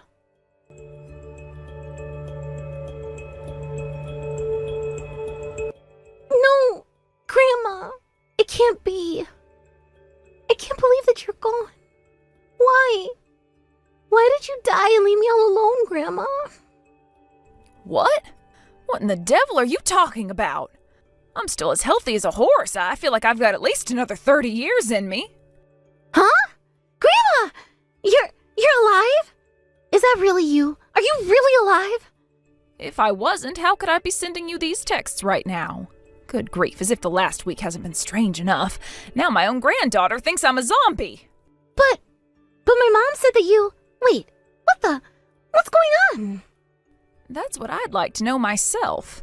Could you please calm down for a moment and explain what happened to you? Okay, I'm sorry. I'll start over. So, I went over to your house this morning. I don't know, I just couldn't help myself. I wanted to get away from my mom no matter what. But when I got there, it was totally empty. You weren't there. Oh, I see. I was out for the morning. That's why I wasn't home. And then all of a sudden, I turned around and saw my mom running toward me. And that's when she told me that you were dead. She said you were dead and that I'll never see you again.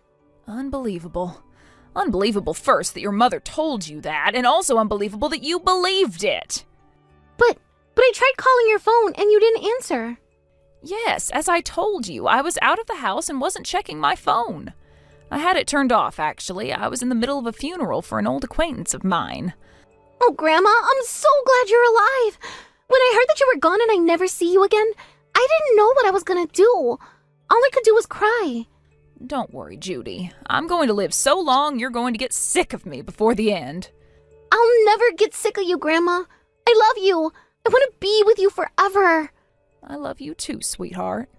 I don't get it. Why would my mom lie to me like that?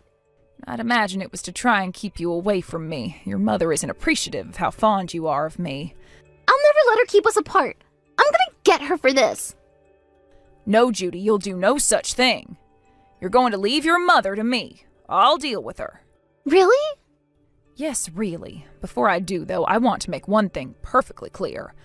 Are you serious about wanting to run away from your mother? You're really all right with never seeing her again?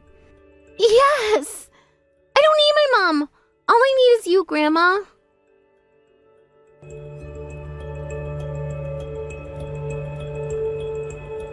I hope you're proud of yourself, Angela. You told Judy I had died? You have no idea what kind of pain you caused her. You found out about that already? That sucks. I would have really appreciated if you could get things moving in that direction, though. Excuse me? If I'm not mistaken, you just told your own mother that you wished she were dead. Yeah, and so what if I did? It's your own fault. You shouldn't have tried to come between me and my daughter. You should have just kept your mouth shut, like Dad always did back when he was alive. Unfortunately, I'm not quite as much of a pacifist as your father was. I'm not afraid of picking a fight with someone who abuses their own children. Yeah, well, you ought to be. Can't you ever just mind your own business? Seriously, go find a hole and crawl in it. I warned you, Angela. Change the way you're treating Judy or else. From the way you're talking to me now, it would seem that you've chosen the or else option. Duh. I don't need to change anything about myself. And I'm not afraid of your stupid threats. I thought that's what you would say.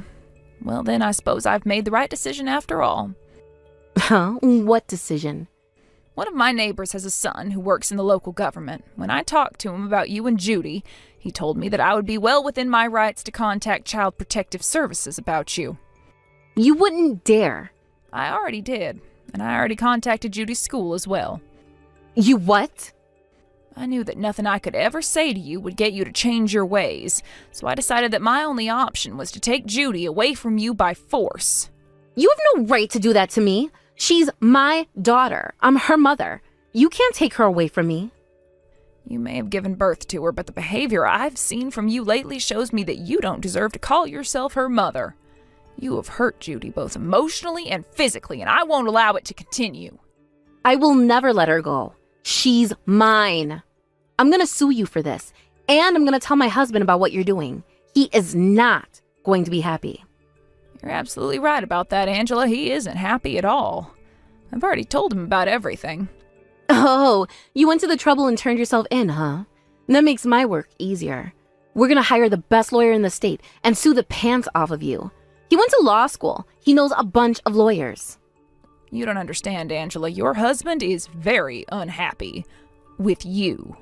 So much so, in fact, that he's planning to divorce you. What?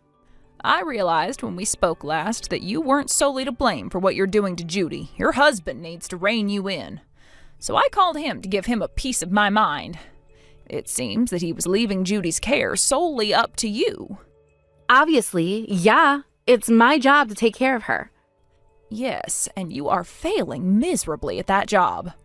I told him that as Judy's father, he has a sacred responsibility to defend his daughter. Oh, so he just took everything you said at face value? He trusted you over me? I'm his wife. He didn't take my word for it. He talked to Judy himself. And when he did, let me tell you, it was quite the shock for him. Perhaps the most shocking thing was that Judy had never talked to him about you before. Oh, now he wants to play the part of Judy's knight in shining armor. He's never been much of a part of her life before. Indeed, which is precisely why Judy didn't trust him enough to go to him for help. He called me later on and profusely apologized. He seemed very sincere on the phone. He decided that the only way for him to protect her from you was to divorce you. This is insane. The two of you are teaming up. You turned my own husband against me. You did a fine job of that all by yourself. Besides, I didn't tell him to divorce you. It was Judy that convinced him to do that. She really, really wants to get you out of her life, it seems. All right, let's say for a minute that he actually goes through with it. He divorces me and somehow wins full custody of Judy. What happens then? He's never so much as changed a single diaper for Judy. How is he going to raise her by himself? He won't have to. I'll be there to support him. I'll be the one who looks after Judy whenever he's busy with work. That was a request of Judy's as well.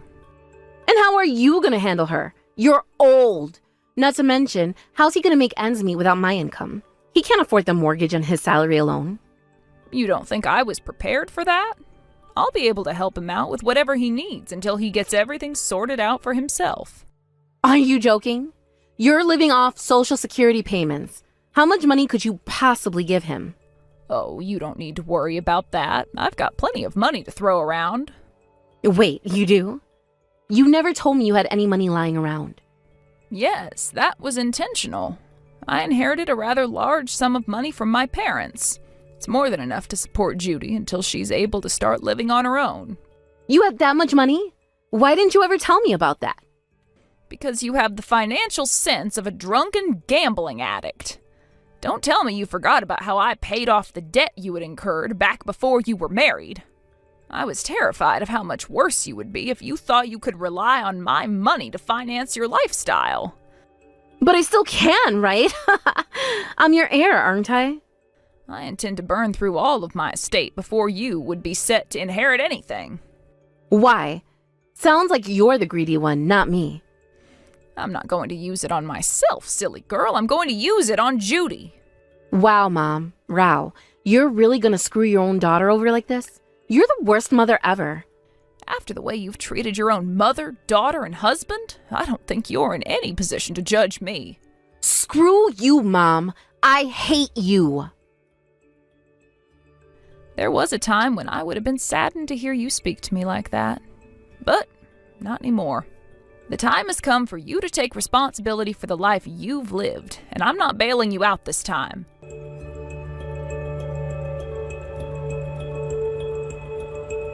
Angela's husband divorced her a short time later. Thanks to the call I made to Child Protective Services, Angela lost custody of Judy as well. As for Judy, she still comes to visit me quite often, even now that her parents have divorced. Her father works late often, so she stays at my house for the afternoon most days of the week. I must admit it can be quite hectic to have a young girl like her around the house so often, but as her grandmother, it does make me quite happy to be able to watch her as she grows. She really is a darling girl with a bright personality, even after going through so much. Honestly, it's impressive how resilient she's been throughout this whole ordeal. That she even thought to confide in me in the first place is remarkable. Frankly, I don't see why she's so interested in spending all this time with a cynical old woman like myself. I occasionally receive messages from Angela as well. Unsurprisingly, she hasn't learned a single thing even after all this time. She still thinks she's the innocent victim and that it's my fault that she lost her husband and daughter. It gets quite exhausting having to have the same conversation with her over and over again. But I consider it a part of my responsibility as her mother to do everything I can to get her to see the error of her ways. So, burdensome as it may be, I will continue to rebuke her every time she throws some ridiculous accusation my way. If possible, I'd like to see her have a change of heart before I kick the bucket, but I'm not hopeful. I'm so glad that Judy didn't turn out like my fool of a daughter. Hey, Jeff, are you there? Guess what? I have some huge news for you. You know that friend of mine, Sally? Well, she just had her second child. Isn't that exciting? I'm so happy for her. Oh, wow. Did she really? I think I remember you telling me she was pregnant, but I didn't realize she'd be having it so soon. I know, right? It really is just so amazing for her. I'm just so happy for her. Do you know that? I bet. That really is some good news. I suppose we should probably send some kind of gift or card or something? Yeah, that's probably a good idea. After all, that is what we did when she had her first kid, remember? I wonder what we should get her. I guess just as long as it would be something actually useful for a mother of two, that would be the main point we should be thinking about. Well, we could always get more baby clothes for her or something like that. Or I guess we could always just go the more practical route and get something like a diaper or pacifier or something like that. I'm really not sure about what we should get at all. I guess we should probably try and sit down and talk about this together. Who knows that figuring out a gift for a little baby would ever be so difficult? I don't know. What do you think might be a good gift, Jeff? Would you mind if I just left the whole gift idea to you instead, actually? It would be a huge help for me. Oh, yeah, sure. That should be just fine. I have a boss with a couple of kids, so maybe I'll just ask her. And maybe she can come up with a good idea for a gift that would be nice and practical for a new mother of two. Would you really do that for me? Thank you so much, Jeff. That really does mean a lot. I feel like you're just so much better with this stuff than I am. Well, this isn't the first or even second time I've had to do this within the span of a few months. It seems like everyone is wanting kids these days. Even some of the guys in my office have been out taking their paternity leave since their wives have just had kids. And I know a guy in my office who just had his third kid, if you can believe it. Oh, wow. Well, you know, reading all of that only makes me want to have kids even faster now. But no matter how much I want a kid, I just can't seem to get pregnant. I wonder if there's something wrong with me. Yeah, I'm not really sure about what the exact issue could be, but it might be good to see a doctor or something like that. I guess, but well, do you have any idea what the cause of all of this could be? I mean, do you have any ideas at all? Well, if I'm being honest, I haven't really thought about it all that deeply, and I don't really know nearly enough about the body to be able to really answer. Well, I've heard that sometimes women can't give birth because they're under too much stress. Did you know that? And apparently, worrying about having a kid all the time is one of the ways to stress yourself out into not being able to have a kid. So you think that you might just need a bit more rest and maybe a more peaceful environment then? I guess if that's what you think, then it would make why you can't have any kids all my fault. Is that right? After all, I know how busy I've been with work lately, and I know that I haven't been there for you as much as I should have. Well, you are a television producer, so I suppose you would have a very, very busy life, and you hardly get any vacations either. So then are you really telling me that you think one of the reasons why you can't have kids is because of me? If that's really how you feel about the matter, then I just want to say that I'm very truly sorry. There. Oh, what are you talking about? You don't have anything to apologize for at all. I mean, it's your job after all. I know, but well, I know that you want kids, and if you're telling me that it's partially my fault why you can't, then, well, that just makes me feel bad. You really don't need to feel bad or anything like that at all. I mean, I really shouldn't hold it against you, so you shouldn't hold it against yourself. Are you sure about that? I mean, is that how you really feel on the matter? Of course. So please, I really don't want you to be stressing yourself about this either. I'm not trying to say that anything is your fault at all. Are you sure? Because that's not really how it was coming off just a while ago. Of course, I'm not blaming you at all, but I just want you to know that I really do want kids as soon as we possibly can have them.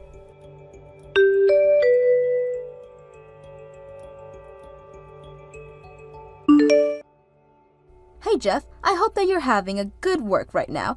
I was just wondering if you had a little bit of time to talk to me really quickly. Oh, hey Catherine. Thanks for checking in. I hope that you're doing okay too. Yeah, I think I have time for a quick chat right now. Is everything okay? What seems to be on your mind? Well, I just want to let you know that I just took a test and well, I'm finally pregnant. Isn't that amazing news? Wow, wait. Are you serious? Are you really pregnant right now? That's right. I'm 3 months pregnant, apparently. All of our dreams are finally going to come true. This is just so amazing. Wow. Well, I am just really so happy for you. You've wanted this for so long. And I guess that means that I'm gonna be a dad now. Wow. I don't know what else to say except that I'm happy. I'm just so overjoyed. I can't believe that this is finally happening after all this time. But anyways, that's why I wanted to ask you, would you mind divorcing me? Well, I want to... Wait, what? You want to get a divorce? I don't understand. Why in the world would you want to do something like that? I want to get a divorce so that I can leave you, of course. That's kind of what they're here for. You know, could you stop by the courthouse and get the paperwork on your way home? But this doesn't make any sense to me at all. Why would you want to do this when you just found out that you were pregnant? I don't get it. I thought this is what you wanted after all this time, right?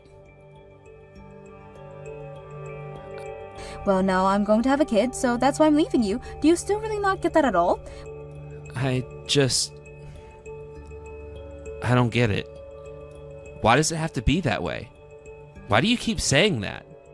Well, the truth of the matter is that there's someone else that I like, and so that's why you and I need to get a divorce now. So then, you don't love me anymore. Is that what you're saying?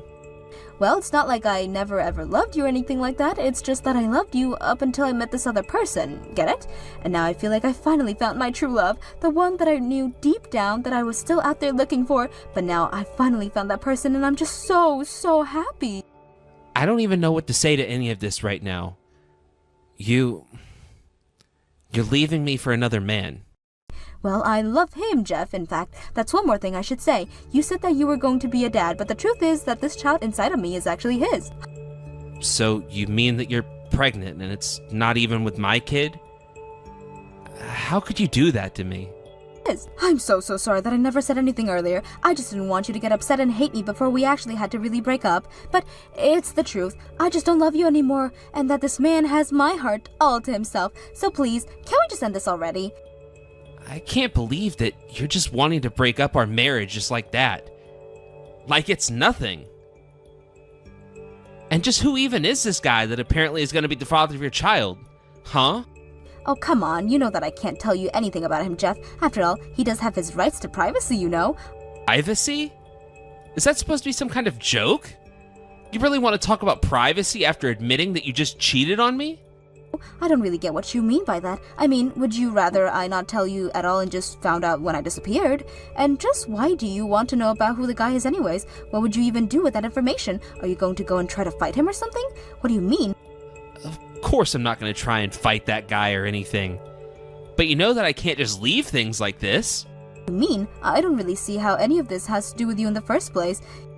How can you say that this has nothing to do with me? Are you being serious right now? I married you. You're my wife. I thought that we were going to spend the rest of our lives together, and yet now you're telling me that you found another man? Let him knock you up? Now you're just going to leave me? Well, I hope that you know that I am well within my rights to sue for this affair that's happening. You mean that you're going to sue the future father of my children? How could you do that? Honestly, I mean, how could you be so cruel? And here I thought that you were always such a kind and sweet person, and yet now you tell me that you would do something like this? It isn't about being nice or not nice or anything like that at all, Catherine. The fact of the matter is that you cheated on me. You broke my trust with you. More than that, you ripped it up and stomped on it. You really just don't know anything at all, do you, Jeff? Honestly, I can't believe that I wanted to have a baby this long and I just couldn't see that you were the real baby this whole time. I don't know what you want to hear right now, Jeff, but the plain truth of the matter is that life is hard and sometimes it throws difficult moments like this at you. But you need to man up and take this as a chance for you to grow into the person you're supposed to be. I don't care if you want to leave me. It's your life and you can do what you want. Just tell me, who is the person you're leaving me for? Well, okay. If you're going to be so persistent, I guess that I could try giving you a little hint first. It's actually someone that you know really, really well. Wait a second. You mean that you cheated on me with someone that I knew? Are you kidding me? Well, I'm not going to tell you any more than that, so you just have to figure out the rest of your own. Of course, I'd rather you don't, since you just want to hit him. I can't believe that you come clean to me about the cheating, but you can't just tell me who it is that you cheated on me with. Well, I just needed to make it clear to you why exactly I was asking for a divorce in the first place. You know, I mean, would you really rather that I kept lying to you about this? Aren't you glad that you know the truth? So then, when you said that that kid wasn't mine, you were really being serious? I'm not going to be a father after all? That's right. There's basically zero chances that you are the father of this child. It just can't be possible. And just what makes you so certain that I couldn't be the child's father? Well, because I noticed that I wasn't getting pregnant while you and I were together, right? But you know why that is, right? It's because I was taking birth control the secret in this whole time. So then, it was never that you were worried about not being able to get pregnant. You were just making yourself that way on purpose? Of course, although the problem with doing that was actually I really couldn't be sure if either of us had any problems having kids, you know? I don't get what you even mean by that. I mean, you were with me and said that you wanted kids, but now you're telling me that you were on birth control the entire time? Just what is it that you even wanted from me in our relationship in the first place? I told you that I really did love you, you know, but I just don't love you as much as the man that I'm with now. Don't you get that? But I just want to make sure that you wouldn't get suspicious of me looking around at other men while we were together, so that's why I kept this a secret until now. Well, I just wish that you would have broken up with me, rather than string me along all this time pretending that I was your true love. I'm sorry, but I just finally reached a point where I realized that I really couldn't do life with you anymore. Besides, what if you really couldn't have children at all? Then what will we do? Could you imagine if we just stayed married but didn't have any children? So your solution to that is to get pregnant with some other man's baby while you and I are still married? Oh, right. Well, if it's actually kind of funny with that, you see. The truth is that this man of mine actually didn't want to get married to me at all. But he told me that he would marry me if I ever happened to get pregnant, and I guess that this guy wants kids as badly as I did. I know that you wanted kids, and I already apologized if I had any part in making things difficult for you there. But I just wish that you would have talked to me about all this instead of just dropping it all on me at once. But look, we already went over this. I already told you that it wasn't your fault that we couldn't have any kids. But the fact of the matter is that I just couldn't stand having kids with you. I don't even know what to say to that.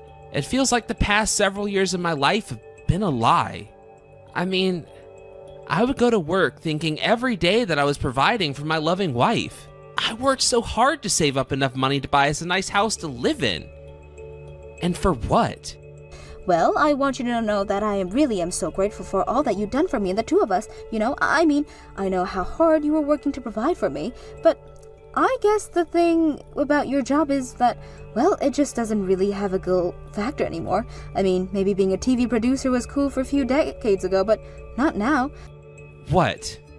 What do you mean? What's wrong with the job that I do? That doesn't make any sense at all. Oh, come on. Who even watches TV shows these days, you know? Everyone is too busy watching YouTube or influencers on other apps. You're just the last of a dying breed at this point, you know? It's actually kind of sad when you think about it. I can't really say that I ever really considered things like that. But are you telling me that you felt this way about me this whole time? It's not that I didn't also see what a sweet and caring man you are or anything like that. I had no reason or ever doubt your feelings about me once. But the fact of the matter is that I also need a man who I was going to look good standing next to. You're useful in a lot of ways, but the ones that I needed. Wow. I just really don't even know how to respond to that at all. I mean, you just told me that I really don't understand anything. And now I think I might be starting to agree with you.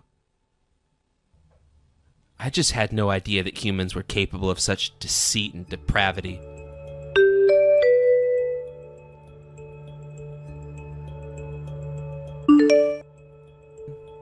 Are you there? I just wanted to let you know that I finally figured out just who you were cheating on me with. Don't tell me the reason you were out of the house all night is because you've been working hard trying to figure out who he is. That's right. I was up all night at the library, trying to hunt down who it could have been. But I didn't come back home at all last night because I just didn't even want to see your face. I needed a clear head if I was going to be able to do this, and it all paid off in the end. Oh, really? Well, I'm glad that you didn't come home because you might have just yelled at me and hit me for being upset. I would never hit you or anyone, Catherine. I think you know this. But about the person you've been sleeping around with, it's my older brother, isn't it? And just what makes you think that I've been sleeping with your brother this whole time? Well, you said that you were sleeping around with someone that I knew very well. And as I was thinking about who it could be, I remembered that my skeevy brother always had trouble keeping his hands to himself. But I guess I just didn't want to even have to think that it might have been him who slept with my wife. Wow, well, I guess that they should really start calling you Sherlock Holmes or something because you put that together really quickly. I knew it. I can't believe that you would sleep with my own brother. I don't know what to say. He's just such a charmer. You know, I remember how taken I was with him at the first time we met, and now I'm going to be his wife and have his kids. But you first met my brother on the day of our wedding. Are you telling me this has been going on since then? I mean, not from that day specifically, but in general, I suppose you could say that. Well, now I might change my mind about not hitting him. Lee, where is all of this aggression coming from? This really isn't like you at all. Do you know that? Well, there you go. Your actions and words finally pushed me so far that I said I felt like hitting someone. But you know what? Fine. Be with my brother. I don't need you in my life anymore. Sounds good to me. I'm going to spend the rest of my life happily married to Tom, and there's nothing you can do about it.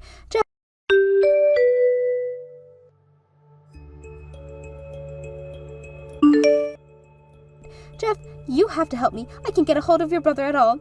I feel like he's been ignoring me for a while now. No matter how many messages I send to him, he just won't respond. Do you know at all what could be happening? How about you try and talk to him for me?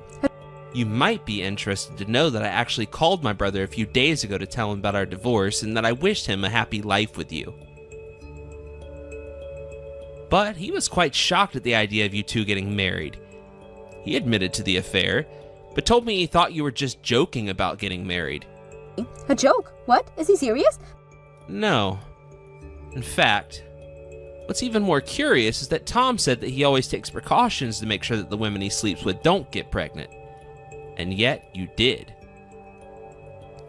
So tell me that the kid that you're pregnant with right now isn't even my brother's kid. You don't have any proof of that at all. How can you just accuse me of all these things? And since when do you trust your brother so much? Oh, I don't trust him. But I do know that if he's one thing, it's a playboy. So I do believe that he would always carry around protection so as to not have later consequences pop up. And here you thought that you had found your dream man that was worth leaving me for. But now you're going to be left with nothing and no one except the child of whoever it is that you were sleeping with while you were seeing my brother and I. So to that I say, have a nice life.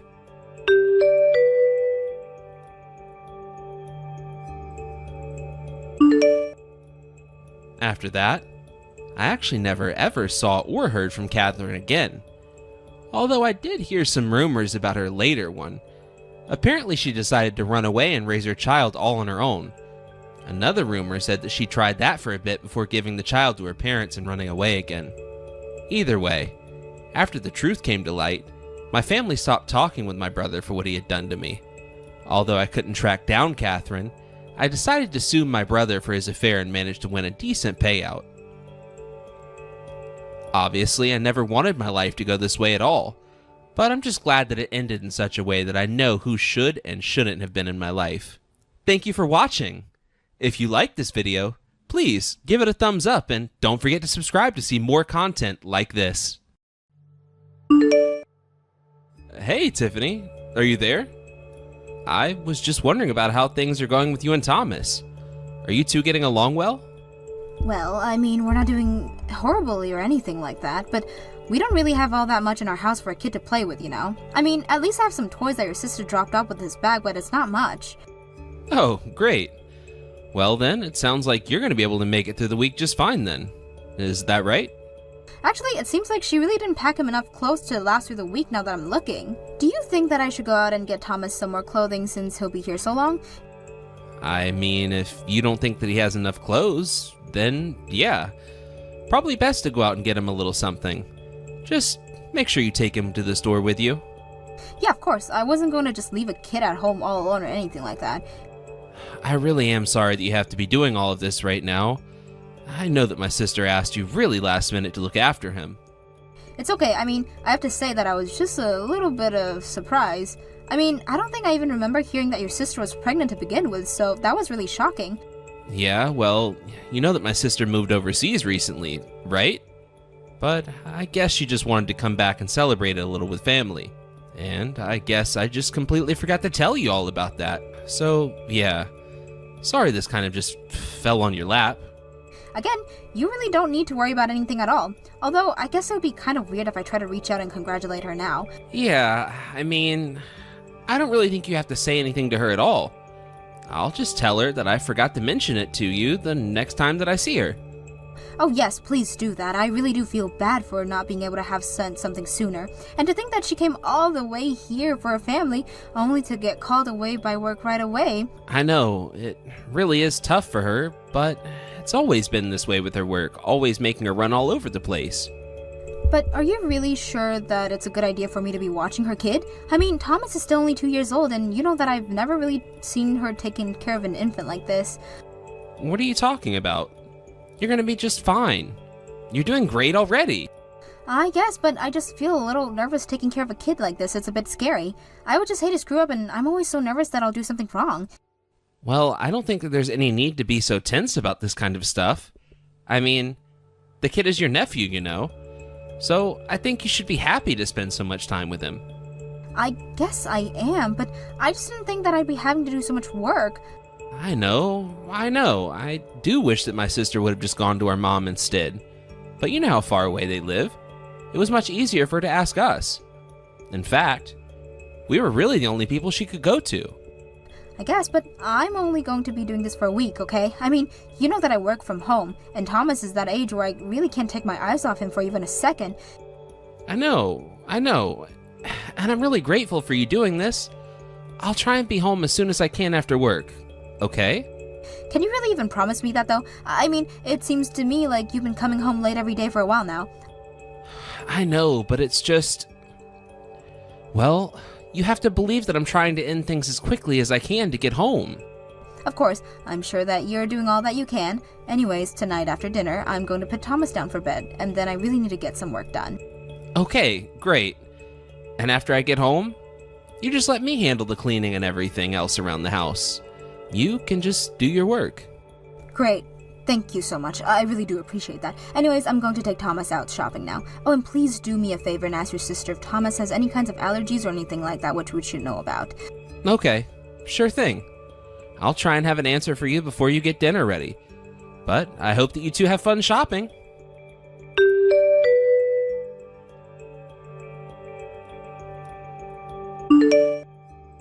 Hey Zach, are you there? I was just wanting to say that it's been a week since we took Thomas in. Oh, wow. Has it really already been a week? Wow. Time really flies, doesn't it? I guess, but, well, you said that I wouldn't have to do this for more than a week, so could you just please call your sister? Yeah, I guess I can do that. Actually, she just sent me a message not that long ago. Sure. Oh, really? Did she actually? Well, what did she say? Did she say that she's coming to get Thomas? Oh, she didn't quite say that. She said that she was hoping that we could just hold on to him for just a little while longer, actually. Thomas? Hold on a second. She wants to leave Thomas for us just even longer? Just how much longer are we taking here? I don't know. She was asking if it would be okay to leave him with us for like another 10 days or so. Here.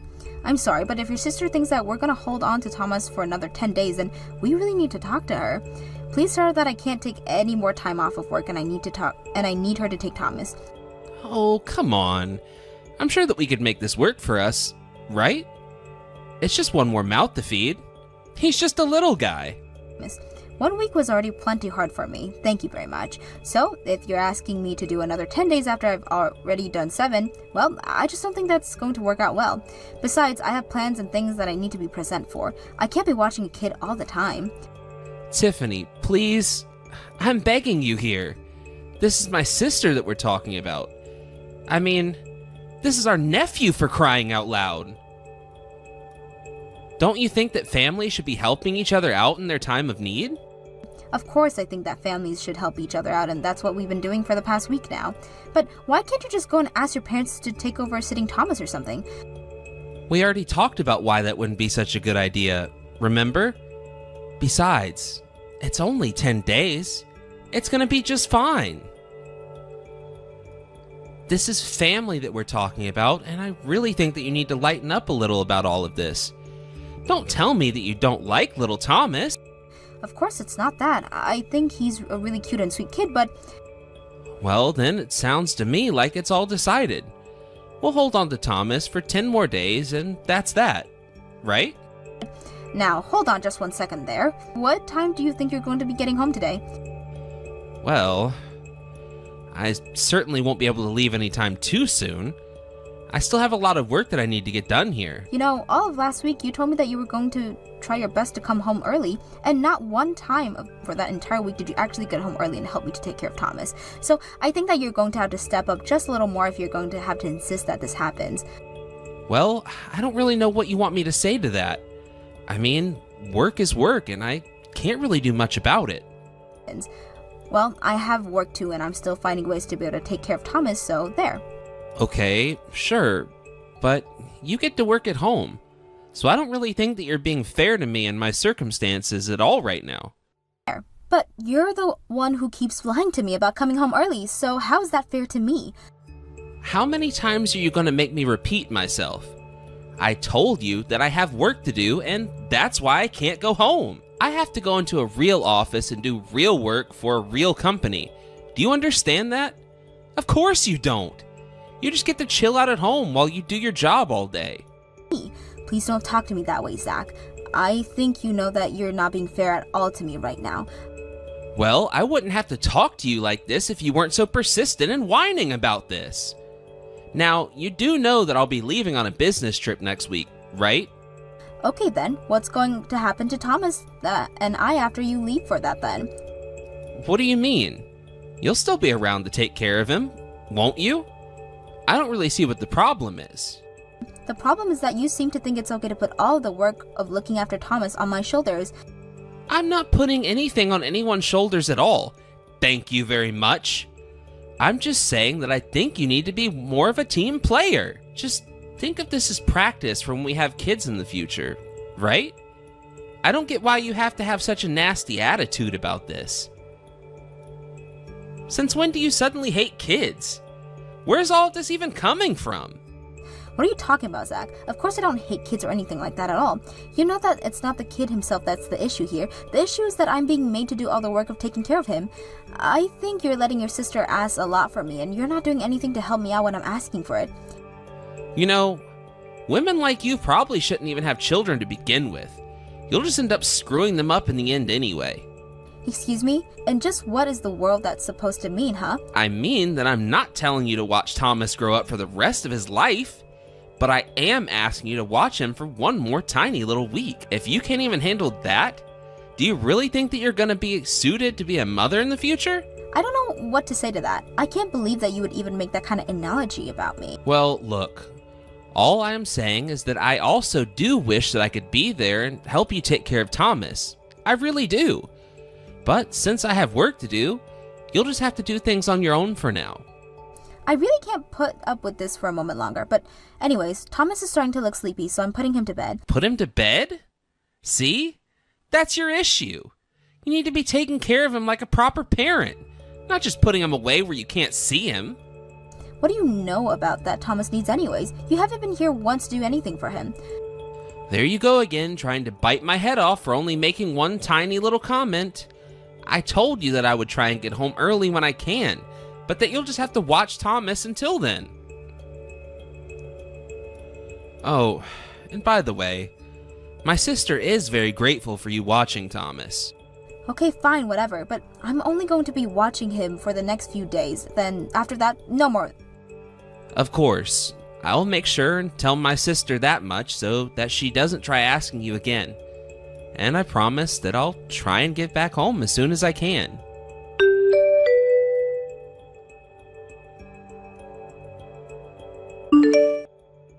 Hey, Alina, are you there? I know it's been a while since we spoke, but I just wanted to talk to you for a little bit. Oh wow, Tiffany. It has really been forever since the two of us last spoke. How are you doing? How's life? Are you doing well? Well, yes, things are doing well, but I was just wondering, what country are you even in right now? Oh, you mean that you haven't heard anything from my brother? My husband actually finished his work abroad and we're both living in the States again. Well, yes, I had heard that you two were going to be coming back, but I also heard that you had to go abroad again. Wasn't there another business trip or something that you two both had to leave for? Sorry, you're asking me if we're out of the country on another business trip right now? Please don't pretend like you don't know what I'm talking about, Lena. I'll just cut straight to the chase. When do you think you're going to be able to come and pick up your child? I've been watching him for over a month now. I understand that you're busy and I can respect that. But I think it's high time that you come and pick up your son from me, okay? I'm really sorry, Tiffany, but I think you must be confused right now. I mean, my husband and I don't have any kids. I certainly don't have any children anyways. Wait, what? What do you mean you don't have any kids? Is that supposed to be some kind of joke or something like that? No, it's no joke. I mean, I'm sorry, but if anything, you're the one being a little mean right now. Didn't you know that I'm going under fertility treatment right now? Wait a second, so then, you really haven't had any children at all? Are you serious? I'm very serious. I have no children at all, and if I did have children, I would probably be bringing them along when we did travel. That's what I had always thought of myself as well, but anyways, what is this business about kids that you're talking about? You want me to go and pick someone up? No, I've been taking care of this kid named Thomas for the past month, but the reason I was because Zach told me he was your kid. I thought this 2-year-old boy was yours. Well, I am again really, really sorry to say this to you, but there's just no way at all that the kid could be mine. Besides, if this kid is supposed to be 2 years old, then, well, I know the last time we saw each other was about 3 years ago, but even so, my mom would say something to you, right? Yeah, I suppose that you're right about that, but I'm the one that should be apologizing. I guess that Zach was just lying to me this whole time. I really don't know what else to say about the matter. And where's Zach right now? Is he still at work or something like that? Actually, he told me that he had to go away to some kind of business trip and won't be back home for a couple more days. So that's why I've been watching little Thomas all by myself and getting so stressed. I think that he's hiding something. In fact, knowing my brother, I'm practically positive that he is. Oh, Elena, I really am so sorry for getting you wrapped up in all of this. I know that we haven't talked in a long time, and I really didn't mean to try and pick a fight with you right after getting the get-to. You didn't do anything wrong at all. It was my brother who told you that this Thomas kid was yours, and of course you had every single reason to believe him. But, you know, when I did tell Zach that I was coming back, the first thing he did ask was about when my husband's next business trip would be. Wait, really? But why would he want to know something like that? And most of the time when my husband has trips like this, he goes abroad all on his own. Like, he's away right now, but I'm still here. In fact, I thought it was weird that I hadn't seen you or Zach in so long, so I was actually thinking of inviting the both of you out. I even brought it up with my brother at some point, but he shut it down almost as soon as I ever said anything. He said he was been too busy to even meet. You know what? I've actually had the feeling that this whole time, Zach has been trying to keep me from talking to you as well. Well, then I think that we might really be onto something, because obviously there shouldn't be any reason why you couldn't talk to me, but I just wonder why my brother would lie to you about me having children. I don't know, but he must be hiding something, and Thomas certainly has something to do with it. I'm really sorry to ask, but do you think you could put up with looking after Thomas for just a little longer while we get to the bottom of this? I suppose at this point it wouldn't really hurt to keep watching him for a couple more days. I know that this is a big ask from you at this point, but I think that we just need a little more time before we make any decision on how to act. I'll ask my husband to help me to look into this.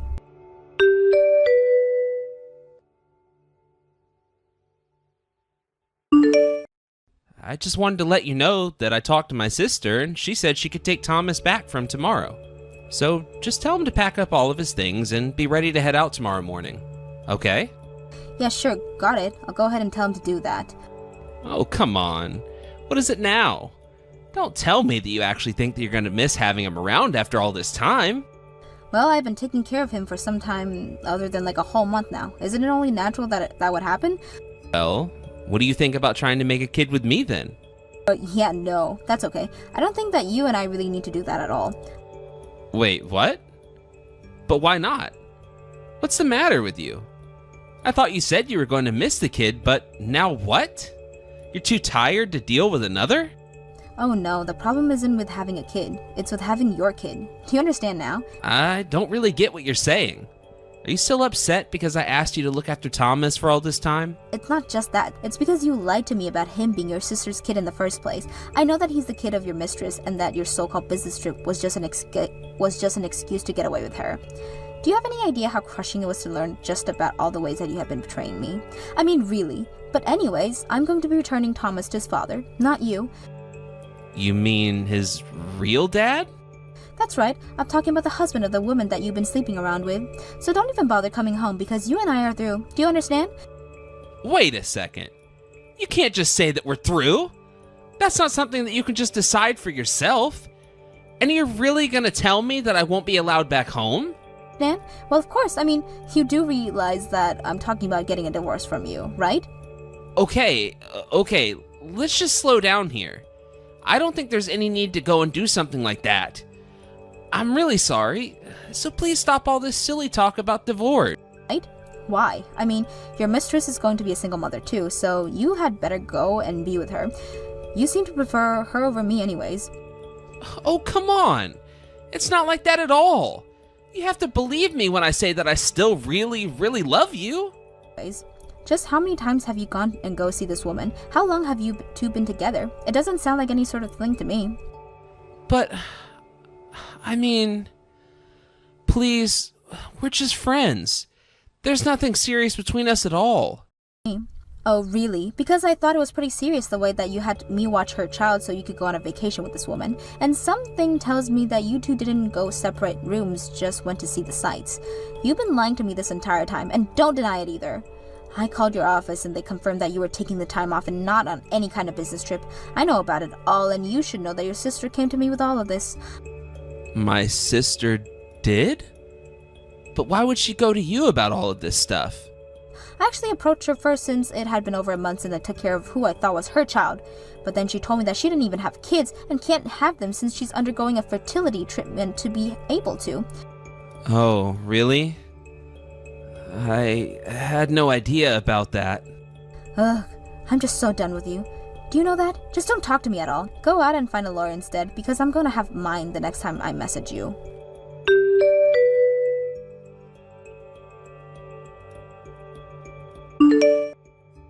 After that, Zach came back to the house crying for me to forgive him, but little did he know that his sister, her husband, and his parents were all waiting there for him. Too scared and embarrassed to run away, Zach sat there and was lectured by every single member of his family, asking what he was thinking doing what he did. In the end, Zach agreed to the divorce without putting up a fight. Of course I sued him and his mistress for the affair. I heard that the mistress also lost her husband and child was forced to pay out a huge amount of alimony and child support. I packed up my things and decided to move closer to my parents while finding my footing again in life. If I never heard from Zach again, then that suits me just fine. Thank you for watching. If you like this video, please give it a thumbs up and don't forget to subscribe to see more content like this. Hello, Helen. Are you finished at work yet? If not, let me know when you're planning on being finished as soon as possible. Hey, Mom. Yeah, I'm all done for today. I'm just going to make a quick stop at the store and I'll be on my way home. Oh, you're going shopping? Then buy me 3 rolls of duct tape while you're there. You need duct tape? I'm pretty sure we have some in the house. Try looking in the top drawer next to the refrigerator. There should be a roll in there. I wasn't looking for your input, Helen. I know we have a roll in the house. 1 roll isn't enough. That's why I'm telling you to buy more. Now get back here with that duct tape as quickly as possible. We need to get ready to move. Get ready to move? What are you talking about? You mean you don't know? Oh, didn't Lucas tell you? No, I haven't heard anything about moving. Oh, are you moving, maybe? I know you've been looking to downsize for quite a while now. Don't be ridiculous. I'm not anywhere by myself. Our duplex is finished, so we're all going to move in together. But if you don't feel like living with my son and I don't feel compelled, you are more than welcome to live anywhere else you'd like. You could even move to another city for all I care. Wait a second. Our duplex? What duplex? The duplex my darling son Lucas built for me. The house I'm living in now is so dreadfully inconvenient. The stairs are too steep, the doorways are too narrow, and the flooring is practically like an ice rink. And you two need to think about your future as well. When you have kids, you want them to have plenty of room to run around and play, don't you? It's going to be great for all of us. So Lucas decided to buy a house and renovate it into a duplex. Wait until you see. You're going to positively love it, I'm sure. Hold on just 1 second. This is the first I'm hearing of any of this. Oh, well, I guess I'm the one who gets to break the news to you. But this is a lot to take in. He bought a house and renovated it? That sort of thing would take months. First, he had to go look for a house, go and see it in person, negotiate with a realtor, and that's not even including the time it would take to renovate it. Indeed, Lucas has been working incredibly hard for the last 6 months to make it all happen. Well, how did Lucas pay for it? Don't tell me he took out a loan. You'll have to ask him about that. I haven't the foggiest. But what's the big deal? There's no need to worry about the money anymore. The house is finished. It's not like you'll be paying anything for it anyway. I don't see any reason for you to be concerned about anything. There are plenty of reasons. Lucas doesn't have enough money to buy and renovate a house like that. Apparently he did, because the house got built. Tell me, Helen, are you like this all the time? Complaining and throwing fits like this over every little thing? I feel so sorry for Lucas for having to deal with you all the time. You are such a control freak, really. Mom, you aren't lying to me again, are you? If you are, you need to tell me the truth right now. Well, I never. When have I lied to you, Helen? Last month? You told me that an old friend of yours was sick and needed money for a life-saving operation. Then you left the house for a week because you were going to go see them in the hospital. Then when you came back, you had a full-body tan and the tags on your suitcase had said you would come from Hawaii. You sure know how to hold a grudge, don't you? That's all ancient history, water under the bridge. This time, I am definitely telling the truth. Go ahead and ask Lucas. He'll confirm everything I told you. I'll talk to him after I get home then. In the meantime, don't forget to pick up that duct tape for me. 3 rolls, Helen, not 2. 3. The cardboard boxes I ordered have already arrived, so I don't need any more of those.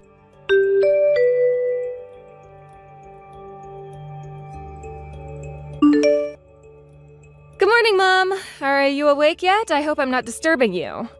It's 10 a.m., you ridiculous girl. Of course I'm awake. What do you take me for, a college student? I was just making sure, that's all. You were still asleep when I left the house earlier. Well, excuse me for being a human being. Maybe you can live on little to no sleep, but the rest of us need our rest to get through the day. Now, what is it? What do you want? I hope you didn't text me just to see if I was awake. I just wanted to tell you something. We're not moving anymore. It's been canceled. What? What do you mean we're not moving? The moving company will be here to pick up our things the day after tomorrow. And you're going to cancel it on such short notice? This is the result of several days of discussions with my husband. Lucas took the money he used to buy the house out of my savings account without my permission. So we're putting off moving into the new house for the time being. Your savings? Your husband and wife, you mean our saving? No, the money in that savings account was what I had earned back when I was single. It is not ours, it is 100% wholly and truly mine. Oh, I see. But your savings alone couldn't possibly have been enough to pay for an entire house. Lucas must have put up the lion's share of the price himself. Are you really going to get so upset over him using a few $1,000s or so of your money? Don't be so childish, Helen. It's embarrassing. You're welcome to think whatever you wish of me. All I'm here to do is to tell you that the move is off, period. My husband and I will decide what we're going to do with the house another time. The move is not off. What do you think you're doing? Your husband told me that he had already terminated the lease on your current apartment. You have no choice but to move out. I am aware that he did that without my permission as well. That's why we're currently talking with the property manager to see if there's any possibility that we could renew the lease. We've always had a good relationship with them, so I don't think that they'll have any issues with staying after all. This is unacceptable. I won't stand for this. We are moving into the new house, and that is final. You are in no position to be making that sort of decision for us, Mom. Hogwash. I have just as much say in this as you do. Regardless, this was all Lucas's decision, not yours. You need to hold your tongue and respect your husband's wishes. Mom? The house was built using my money. So, no, as a matter of fact, the only person who has any right to make decisions regarding that house is me. You will not stop me from moving into that house. I've already packed up all of my things. It's all in cardboard boxes. Me? That's for the best, actually. You can just go ahead and leave all that stuff just like it is. No matter what happens with the house, I doubt we'll be living here much longer. Oh, then why not simply move into the new house? I mean, think about it, Helen. You are now the proud owner of a brand new house. No more renting, no more landlords, no more nosy neighbors. My son worked so hard to build that house for me, and we're not even going to live in it? That's absurd. The only absurd thing around here is my husband's thought process, if you ask me.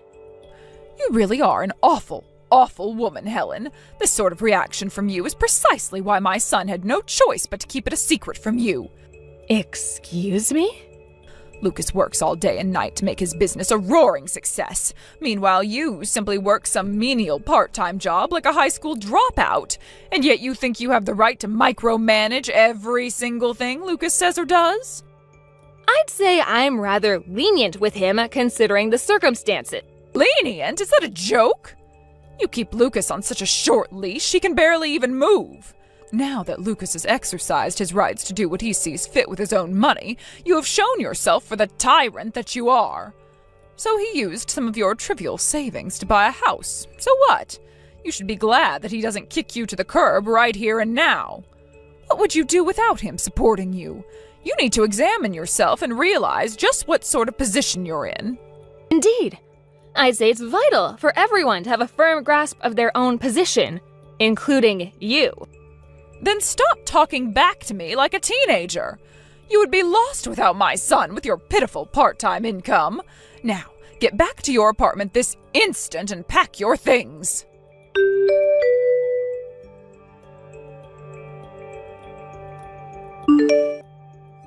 Hello, Mom. I thought you should know that we're going to be moving again soon.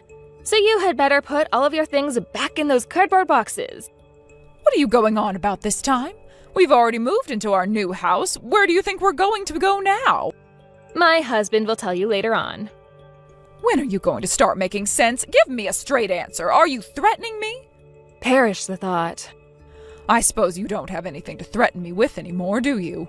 Seeing as though we've already moved into our new house. And you poor thing, you were unable to renew your lease, weren't you? You just have no luck at all. I couldn't agree more. My luck ran out the moment I married Lucas. This is just disgraceful, Helen. You've lost completely. We're living in our new house, so all you can do is bitterly insult your husband? Oh, grow up. Your constant grumbling is absolutely ruining the mood. We're trying to enjoy ourselves. Would you please stop getting in our way? I'm only going to get in your way one more time, and then I'll be out of your hair forever. That house is going to be put up for sale. What? No. Our house is being put up for sale? The new duplex Lucas built for me? The one we're living in right now? That's correct. Again with that nonsense. You know very well that I will never consent to such a thing. I'm afraid I don't need your consent. My husband has already given his. Not that I needed it. He did? Yes, and he promised me that the two of you would be completely moved out within the week. But why would he do that? We talked things over, and he agreed to my terms. I was wondering why the two of you had been staying up so late recently. I've been hearing your voices coming from the living room until midnight or later for the last several days. Is that what you were doing? Talking about what to do with this house? Yes, Mom. The house will be put on the market the 1st of next month. Make sure you take all your things with you when you leave. Oh, and do take care not to damage anything on your way out. I wouldn't want to negatively impact the house's sale value. Just when I think you couldn't possibly be more of a troublesome girl. Well, if that's the way you want to play, fine. I'm getting a lawyer. I will never allow you to sell this house. An obnoxious, badgering woman like yourself doesn't deserve to live with a fine man like my son and a classy lady like myself.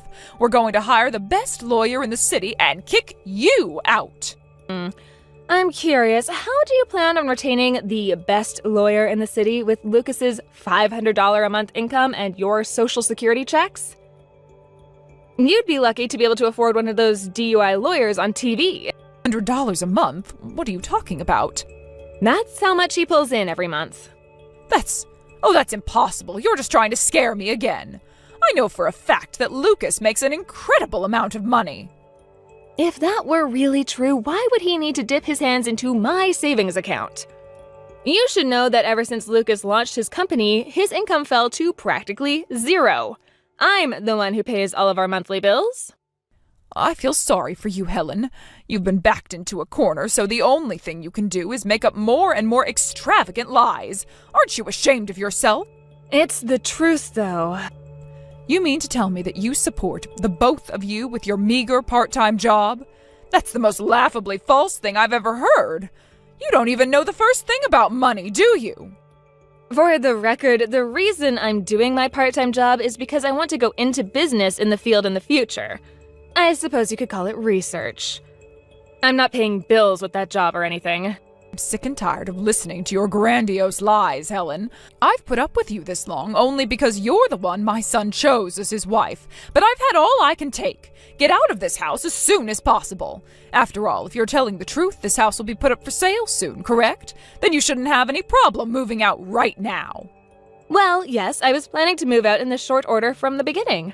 I'm planning to divorce Lucas as well. Oh my. So that's another thing you two have been talking about then. Oh, this is like a dream come true. I get to live in this gorgeous house, and I'll finally be rid of my son's hen-pecking wife. Oh, things are looking up for me. I'll bring the necessary divorce papers to the house tonight. Would you mind signing them as a witness? It would be my pleasure. I'll sign as many times as you'd like me to. Oh, this calls for celebration. I think I might order food from that expensive sushi restaurant that just opened up nearby. Oh, I haven't been this excited in years. I feel like a schoolgirl again.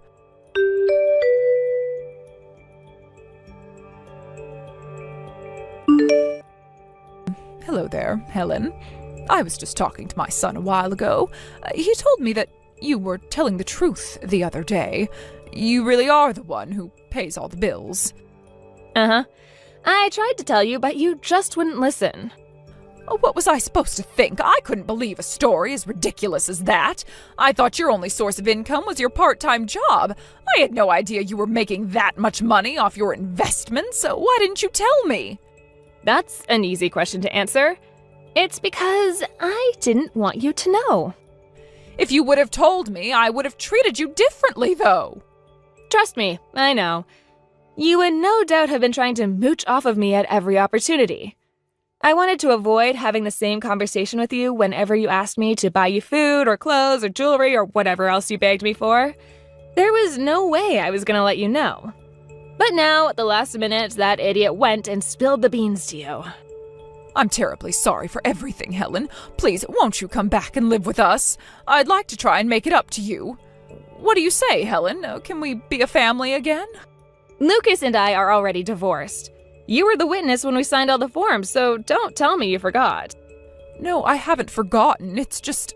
Well, I see now that you're the perfect girl for my Lucas. To be bluntly honest with you, Lucas has absolutely no value as a breadwinner. I am aware of that, yes. The $500 he pulled in each month was barely enough to pay for our groceries. And yet, he still had the gall to use all that money he pulled in on himself. He never contributed a single cent towards any of our living expenses.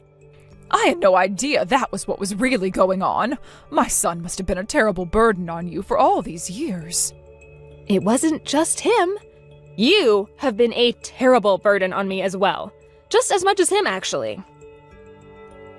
Ever since the day we got married, you've been constantly on my case about this or that.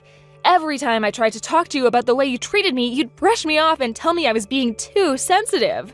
And let's not forget about all the other cruel things you've done to me. I haven't forgotten about a single one. But that was before I knew that you were the breadwinner.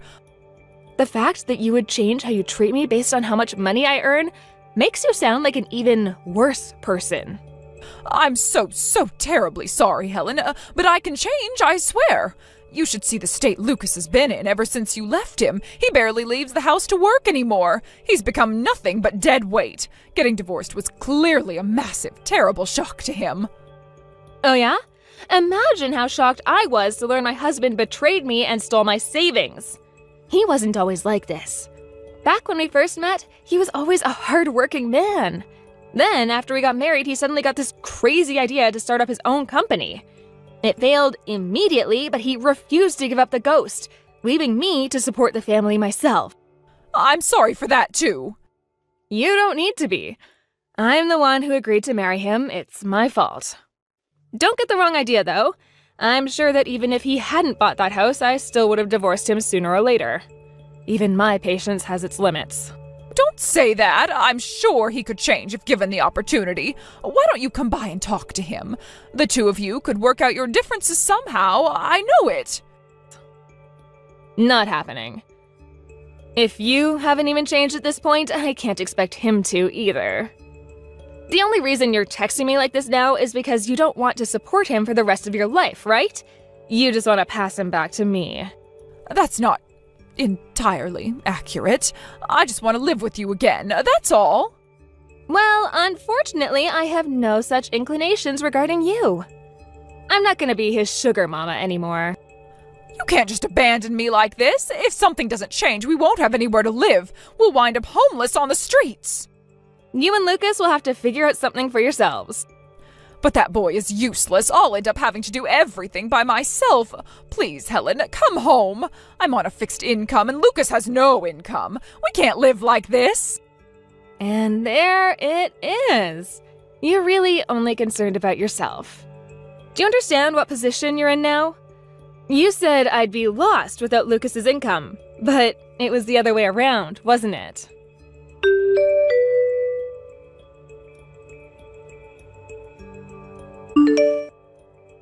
After that, my former mother-in-law sent me messages at least once a day begging for help.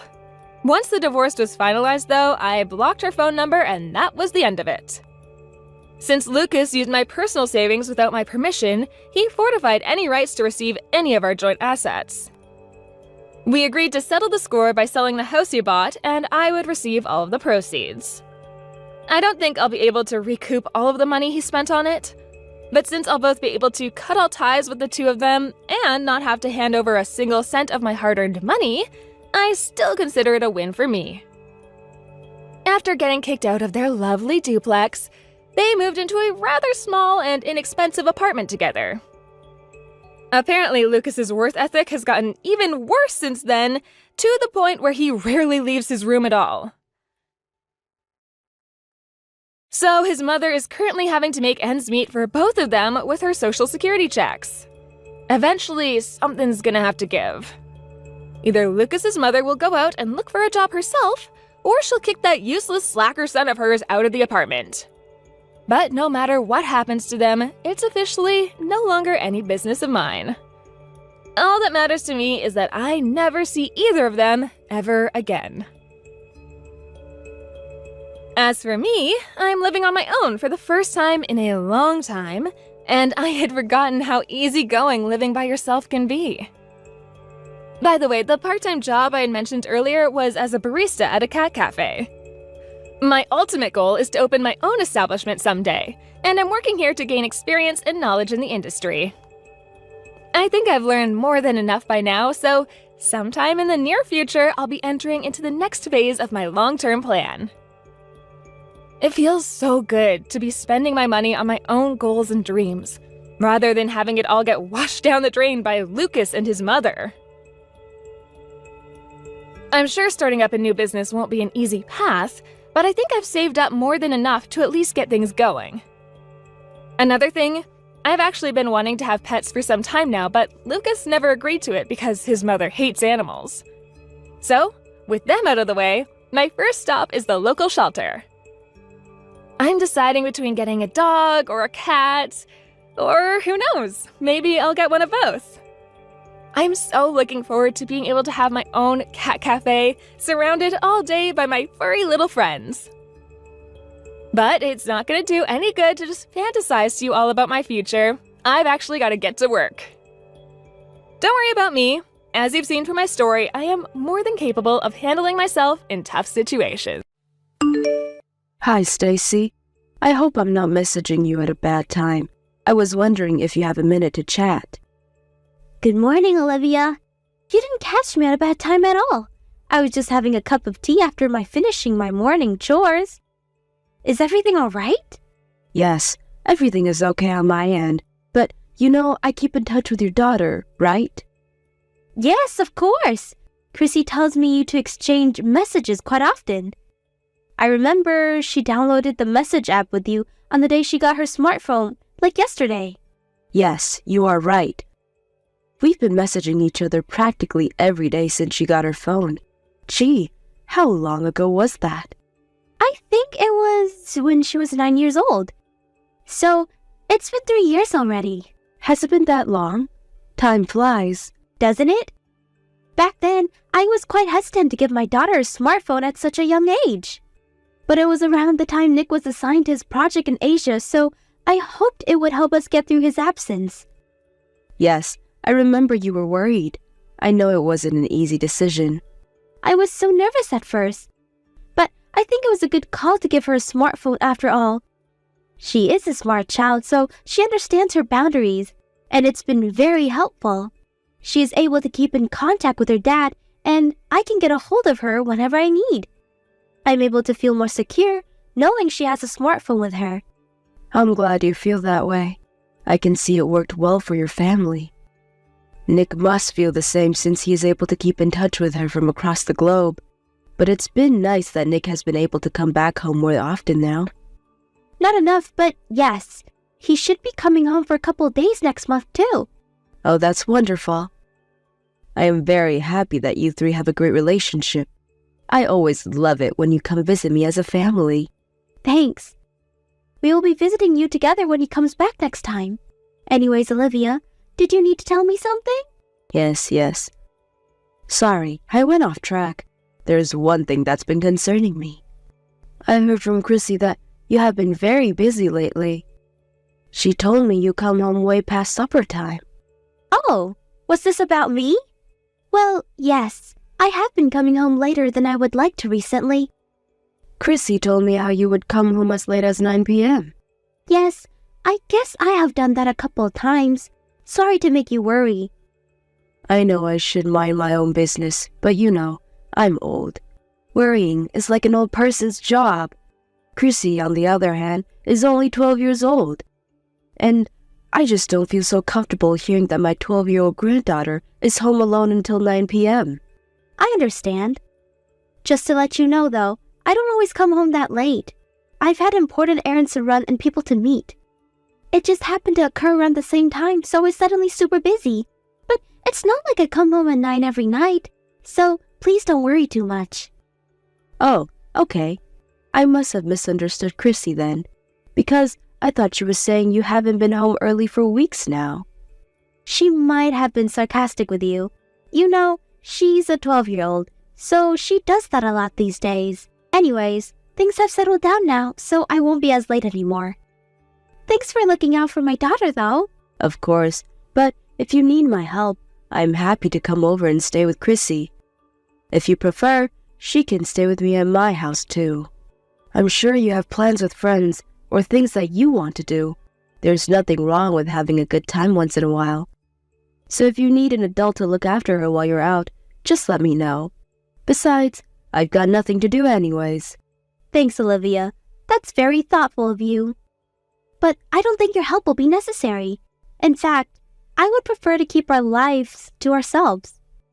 And by that, I mean we would like to be independent. No offense. None taken. I understand what you're saying. Sorry, dear. I didn't mean to be nosy. It is not my intention to interfere in your life. I just want to make sure you two are safe. That's all. I will respect your privacy. I know you would, Olivia. I think we have a very good relationship right now, and I feel very grateful for that. I think by respecting each other's privacy, we can keep it that way, you know? So, like I said, there's no need for you to feel that you need to help us. It's best for the both of us. I get it, and I appreciate your honesty. But I've been asked from Nick to see how you two are doing while he is away, and now Chrissy has told me in person that she is alone at night sometimes. So please understand, I'm simply worried. I'm not trying to force myself into your family or anything. I understand, Olivia. And I hope you understand, too, that I have good reasons for coming home late sometimes. I'm raising Chrissy on my own at the moment, so from time to time, I will get very busy trying to shovel everything. But not because I'm a bad mother. Stacy, you are a wonderful mother to Chrissy. I will be careful not to overstep. I promise. I'm sorry if you felt that I have. All right, I've kept you long enough. You and Chrissy take care.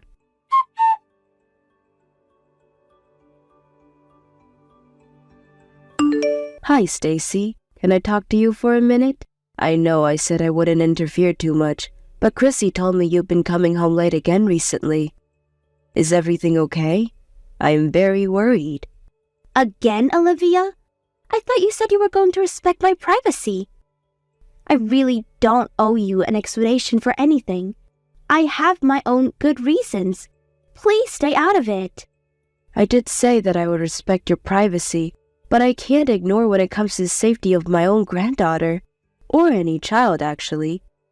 She waits for you alone at night. How can I possibly not say anything? She is 12 years old, Stacy. I know how old my daughter is. Listen, I had a thing I couldn't miss. So I came home late one time, that's all. I kept in touch with Chrissy while I was out to make sure she was okay. So there really isn't anything for you to worry about. What was it that you couldn't miss? I was just seeing someone I don't get to see often. Was this person so important that you were willing to risk your daughter's safety? What is that you really want to say to me? Are you saying I'm not allowed to see anyone because I'm a mother? Am I not allowed to enjoy myself because I must take care of my child? You know what? I've had enough of your scolding, Olivia. You really are overstepping now. Of course you're allowed to see anyone you want, but Chrissy said she saw you getting in the car with a man she doesn't know. So I wanted to clarify who this important person is. Excuse me? Oh my God, you think I'm cheating on Nick? How dare you? He's just a friend. Chrissy said you came home late the night she saw you with him. So I think you do need to explain yourself. I can understand that you're upset that I am suspicious of you, but your actions are leading me to it. So, if I am misunderstanding you, then please explain. Fine. Perhaps my actions were suspicious enough for you to think that, but you can't assume I'm cheating on Nick from what a 12-year-old tells you. They are rebellious and sarcastic. Like I said, he's just a friend who came to pick me up on our way to see some friends. And to be clear, I am not cheating on my husband. That is why I am asking you directly, Stacy, because I don't think you are the kind of person to cheat. I have known you as my daughter-in-law for several years now. I trust you. Well then, you should have believed me in the first place and never said such silly things. You are hurting my feelings. If that is what you would like me to do, then stop doing things that would make me suspicious of you. I'm trying really hard to trust you, but your actions speak otherwise. Do you understand what I'm saying? I do, and I'm sorry. Maybe I have been irresponsible. I wasn't really thinking about Chrissy enough, but I need time off from motherhood too. I need to go out and have fun sometimes. I am going to explode if I don't. Of course you do. I fully agree that wives and mothers should be able to take a break. So, I'm not saying that you need to stop taking one. Right? I don't have Nick around to help me. I deserve to take a break or to enjoy myself. But you still need to prioritize your family, and especially the safety of your child. You're Chrissy's only mom, and I know Nick is counting on you too. So if you need to take time off, just tell me. I can stay with her while you go and have fun. I have absolutely no problem with that. That is all I am saying. You don't even have to tell me where you're going if you don't want to. Okay. I'm sorry, Olivia. I realize I have been selfish. I guess I was trying too hard to do everything on my own. I didn't know how else to free myself. But I see that's no excuse to leave my daughter at home at night. I was irresponsible. I fully understand you are under lots of pressure without Nick around. It's okay to use an extra set of hands and let that burden off your shoulders sometimes. And if you need me to be those extra set of hands, by all means, use them please. I will come to help anytime, so don't push yourself so hard. Thank you, Olivia. I won't do anything that will make you suspicious of me anymore, and I will make sure Chrissy feels safe at all times. Oh, I am so glad you understand. I know you are a good mother to Chrissy. Hey, I know her birthday is coming up this weekend. Despite all your hardships of taking care of her on your own, I hope you can find a way to enjoy your time with her on her special day. Do you have any plans? Nothing in particular, but I will be spending the day with her. I will make sure she has fun on her birthday. Sorry to cause you worry, Olivia, and thank you for being honest with me.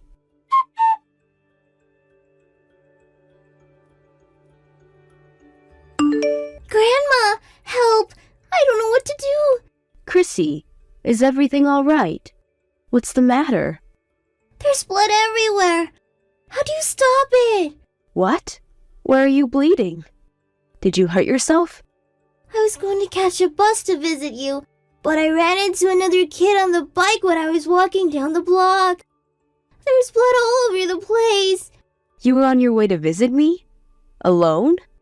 Yes, because there's no one home. I was going to go to your house to surprise you. Where's your mom? I thought you were spending the day with her. She went out to buy my birthday cake in the morning, but she hasn't been home since. I was lonely. I didn't want to end the day alone. Grandma, help! What should I do? The kid from the bike is crying. He's bleeding badly. Okay, so you're not the one bleeding, but the boy from the bike? Are you hurt at all? I have a scratch, but that's all. He's younger than me. He's crying, and his bleeding won't stop. I understand your situation. Do you know where you are?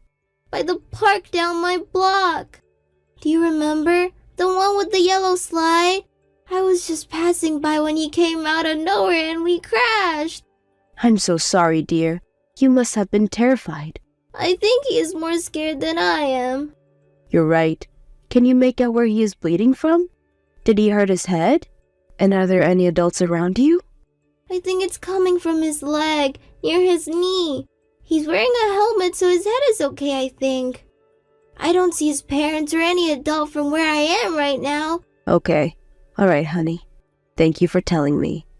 I have a friend who lives right in front of the park, so I will ask her to help you right away. You stay put. Is he going to be okay? Should he be going to the hospital? Everything is going to be okay, sweetheart. I will ask my friend to call an ambulance if it seems urgent. I am already in my car to come get you. I can take him to the hospital in my car if that's necessary. I will be there in 10 minutes. You don't need to worry about anything. Can you stay by his side so he calms down? Okay. I am shaking, Grandma. I am so scared. It's going to be okay. An adult is coming in a second, honey. Try to talk to him. Tell him that everything will be okay. I know you can do it, sweetie. You're a big girl now. Okay, I will try to comfort him as much as possible. Thank you, Chrissy. You are doing great. Hang tight. I'll be there before you know it.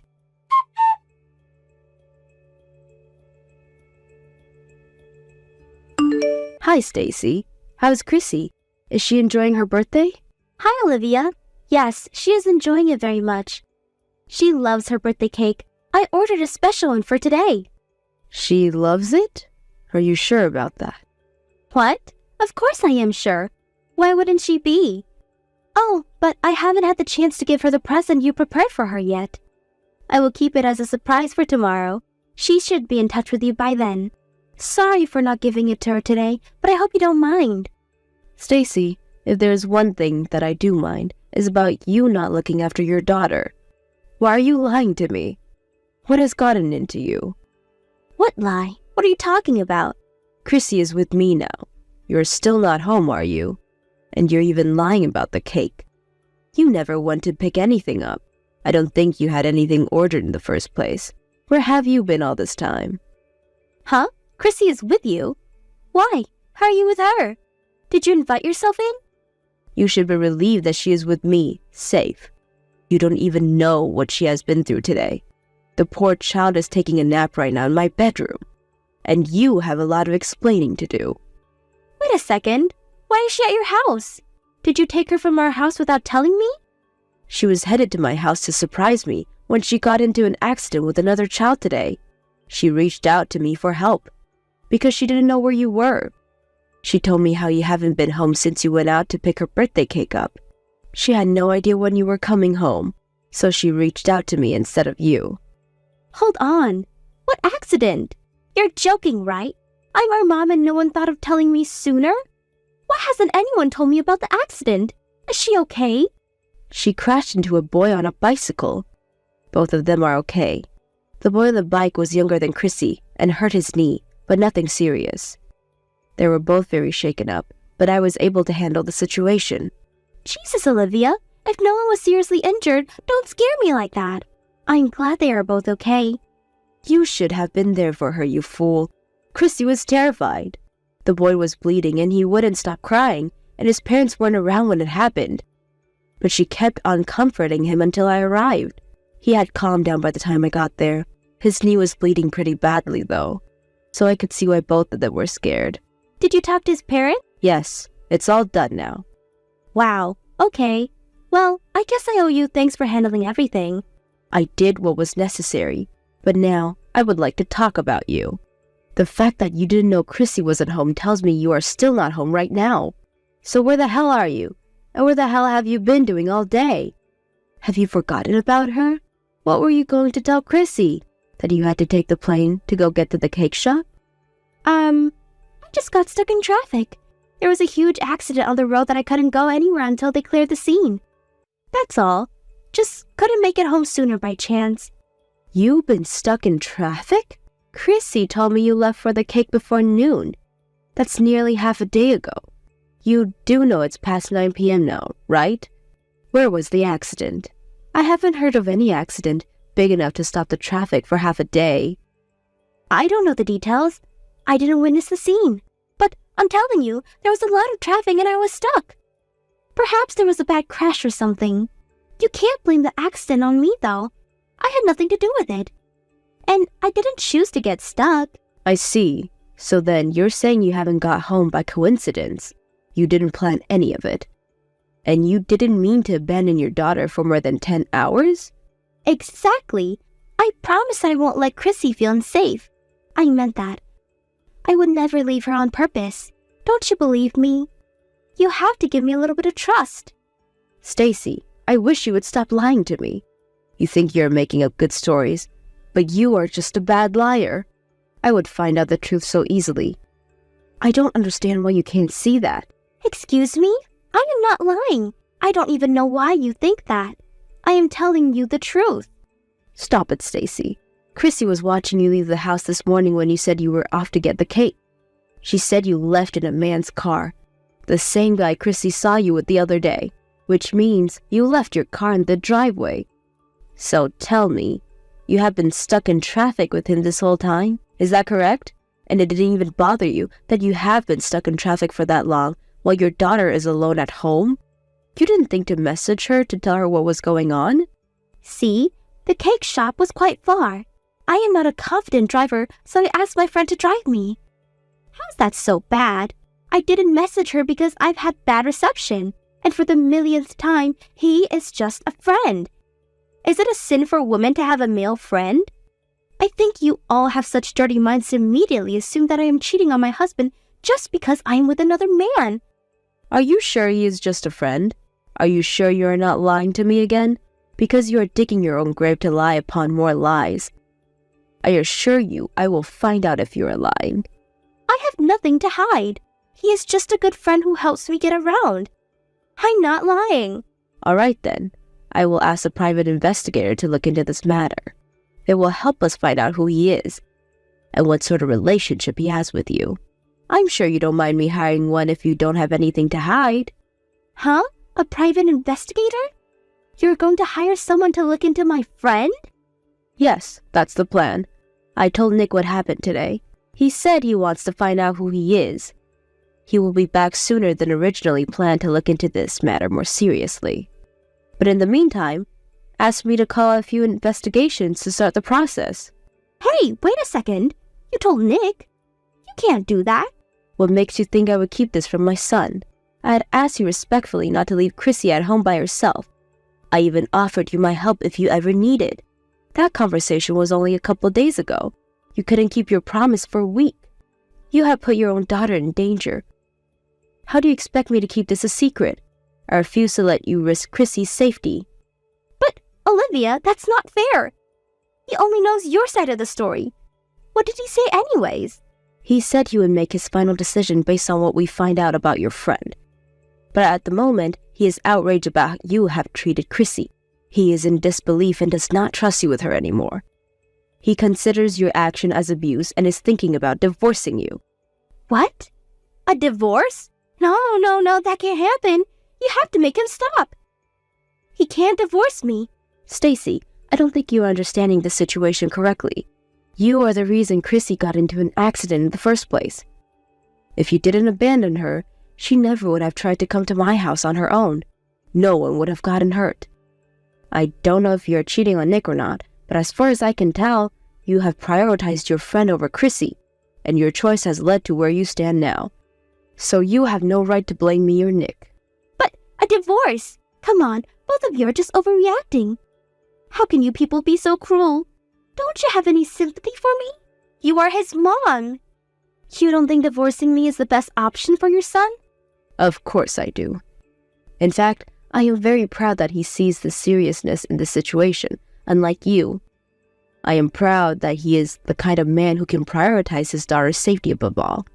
And if he thinks divorcing you is best for Chrissy, well, I support his decision 100%. No way. What am I going to do? How am I going to survive without him supporting me? I've been a housewife for all these years. I can't work. I can't live without Nick. Don't ask me what to do. I can't help you on this one. You're an adult, Stacy. You should also have a brain. You need to learn how to think for yourself. But you caused this. If you didn't tell Nick, none of this would have happened. I thought we had a bond, Olivia. How could you ignore my feelings? You know what it's like to be a mom. You could have been more sympathetic. You even agreed that women need breaks for their own homes. Have you forgotten? Were you just pretending to be my friend? I thought you understood me, Olivia. A break? Seriously? You must be crazy if you think I or anyone else would ever approve you abandoning your child to spend time with another man. And to do that on her birthday. That is not taking a break. That is you being selfish, irresponsible, and abusive. It is outrageous and will not be accepted. I have never been so furious at someone like this. I do not have any sympathy for you. You prefer for us to get a divorce then? Your son won't find anyone else after failing his first marriage, and Chrissy will be raised by a single father. Do you see how society would perceive them? Their lives would be ruined. Can you let yourself live with that? Me? Oh, I can live with that all right. If at all, you are the one who ruined their lives. But frankly, their lives would have been much happier without you in it. They don't need an absent mother or a cheating wife. I will give up everything to look after them both. They will have much less to worry about. Once you are alone, you will realize what a fool you have been. But hey, it won't matter, right? You'll get to take that nice long break you always wanted from being a mom or a wife.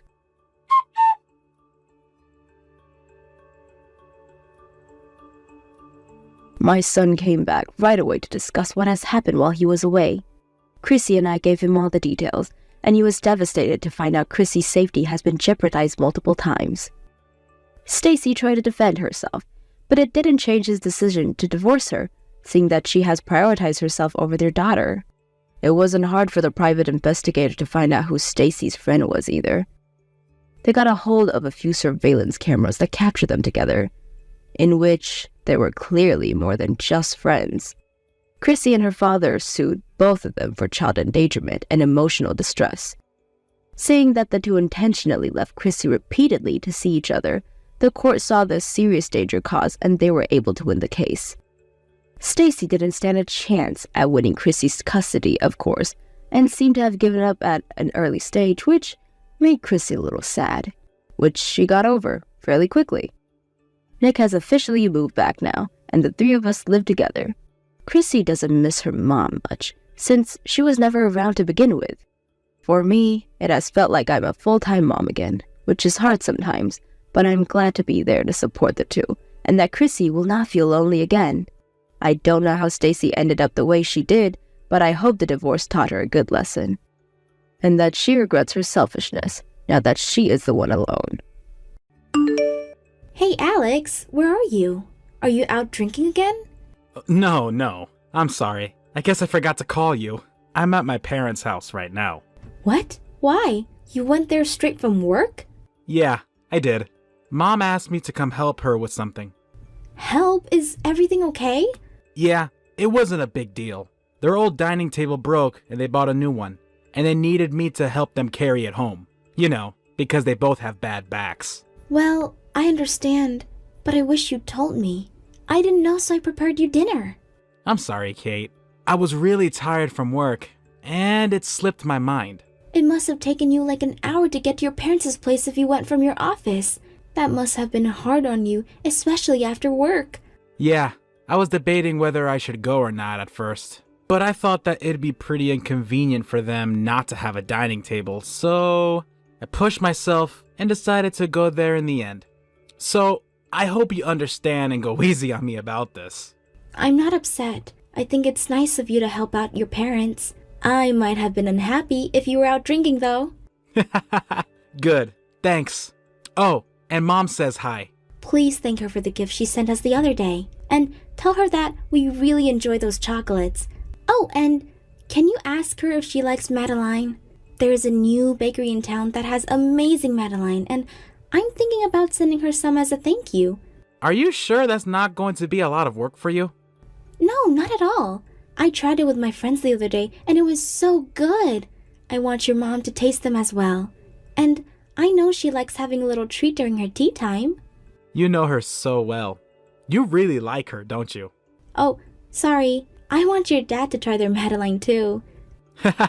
Thinking about what my dad would like didn't even cross your mind, did it? Your love for my mom is so big. Well, yeah, because I respect her so much. Huh? How so? You know how she worked in the hotel industry like I currently am.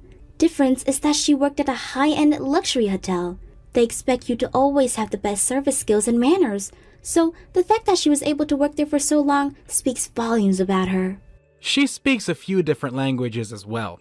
And she used to work for a 5-star hotel in Europe before she got married with Dad. Yeah, I guess I can see why you'd look up to her so much. Right? I want to be just like her. She's always positive, kind, and she has great communication skills.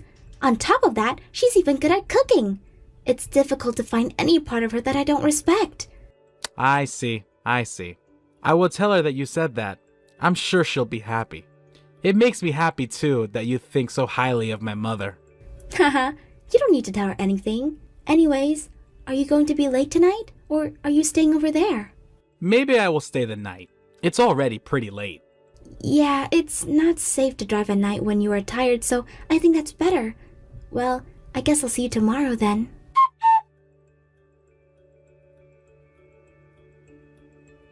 Hey, Alex? I found a little box with a necklace inside hidden in our closet. What is this? Oh, that's a gift for Mom. For your mom? Isn't the design a little bit too young for her taste? This is a popular brand, but mostly amongst girls in their 20s, you know? And both her birthday and Mother's Day have already passed, so why now? Well, do I need a special reason to buy a gift for my mother? She was telling me that she's looking for a cute necklace, and I'd happened to come across that, so you don't think it's cute? It's cute, but would she like this though? I feel like she would like more elegant designs better. Right? That's what I initially thought too. But apparently, she always dreamed of having a necklace like this since she was younger. Because she was so busy working every day, she didn't get a chance to go and buy any cute jewelry for herself. Oh, yeah, I can see that. She said she was too old by the time she had extra time and money. But she couldn't stop dreaming about it. How can a loving son resist buying a little gift for her after hearing that story? I see. So that's why. I didn't know that your mom had such a cute side of her. But I understand why she would keep dreaming about things she wanted when she was younger. I think all of us girls always have that part of us no matter how old we get. I guess so. Perhaps she was also a bit shy to wear cute accessories. Because she was tall and more cool than cute. Yeah, maybe, but you're such a nice son. You didn't make fun of her dreams, and you even helped her realize her childhood dream by buying her something yourself, when you could have easily laughed about it and told her to think about her age. Well, it'll be a lie if I said that I think this brand was appropriate for her age. But if my mother says it's her lifelong dream to own a piece from them, why wouldn't I want to make that dream come true as her son? Nobody lives forever, and I want to pay back everything they've done for me while I can. I really respect that part of you. You also always make time to visit them, even after we got married. Yeah, but only when I have time though. Wait, you don't have an issue with me going there often, do you? Not at all. It might be too much if you ask me to come with you every time, but that's not the case, so I don't see why not. Oh, good. I'm glad you feel that way. Of course, it's nice that you visit them when you have a chance. I'm sure your parents are happy that you can check up on them often. Buying the necklace wasn't easy though. I was the only guy at the jewelry shop. Yeah, why didn't you ask me for help? I could have helped you pick. That's true. Why didn't I think of that? The lady who helped me asked if it was for my girlfriend, and I was so embarrassed. Oh, speaking of which, it's almost our wedding anniversary. Yeah, that's true. But it's not like we ever do anything special on our anniversary, so... Well, yeah, up until now. But it's also the 10-year anniversary for us dating this year as well. Oh, it is? Wow. How do you remember that? I just happened to remember when I was going through our old photo album. It's a good milestone, and I think it'd be nice to do something this year for a change. Yeah, that's true. It would be nice, wouldn't it? I guess it's been a long time since we went out to a nice restaurant together. Right? There's actually this sushi restaurant that I've been wanting to try for a while. It's not cheap, but it's for our anniversary, so what do you think? That sounds perfect. Yay! I will make a reservation then. Make sure you come home early that day. Don't expect any overtime.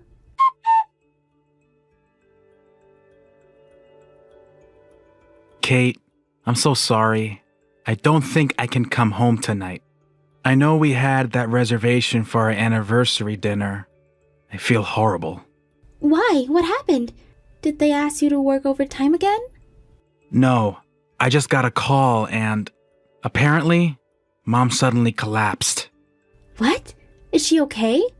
I don't know, but it sounded like she's in critical condition right now. Oh my god, I can't believe it. I can't believe it either. I mean, it's so sudden. Anyways, I don't have any details yet. I'm going to go to the hospital and find out more.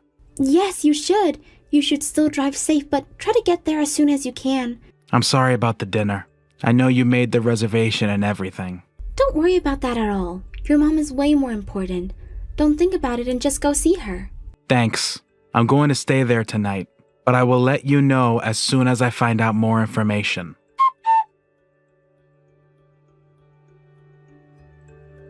Hey, Kate. Sorry I couldn't message you earlier. A miracle has happened, and she regained her consciousness. The doctor thinks she's going to be okay, so I'm on my way home now. Did they find out what's wrong? Yeah, apparently she had a stroke. Apparently it's more common than you'd think. I guess we should be careful too. Anyways, I'm so relieved that she's okay. Of course she's okay. She's never collapsed to begin with. She's crying here right next to me. What? She is? Yeah, isn't this a mystery? How can she be here now if she was in a critical condition last night? Why are you with her? She called me earlier. She happened to be in the area and was wondering if I'd want to grab lunch with her. Imagine my surprise. Why would she call you? Well, it's good that she did, because I wouldn't have found out about all your lying otherwise. No, you're misunderstanding. This is not a lie. It's a simple mistake. What? How can this be anything but a lie?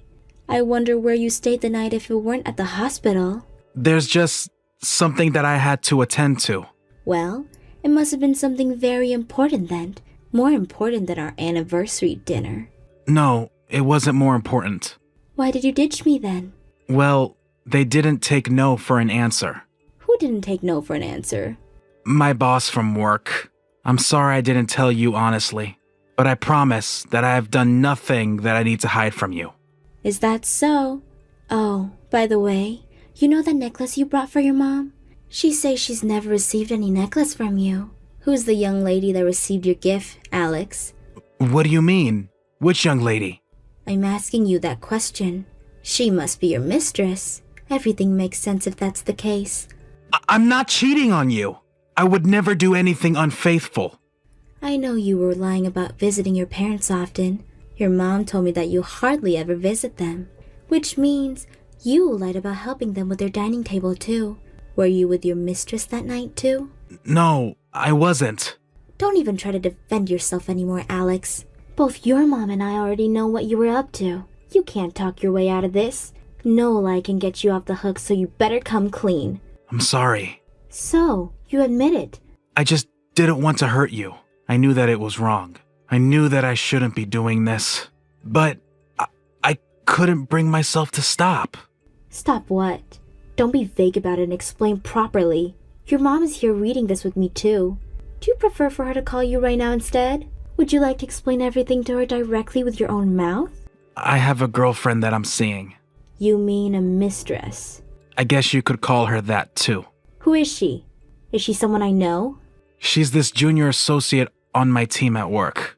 I knew it. I thought it was strange that your mom would ask for a necklace like that. Why would you lie about her being in a hospital? You made me worry sick about her.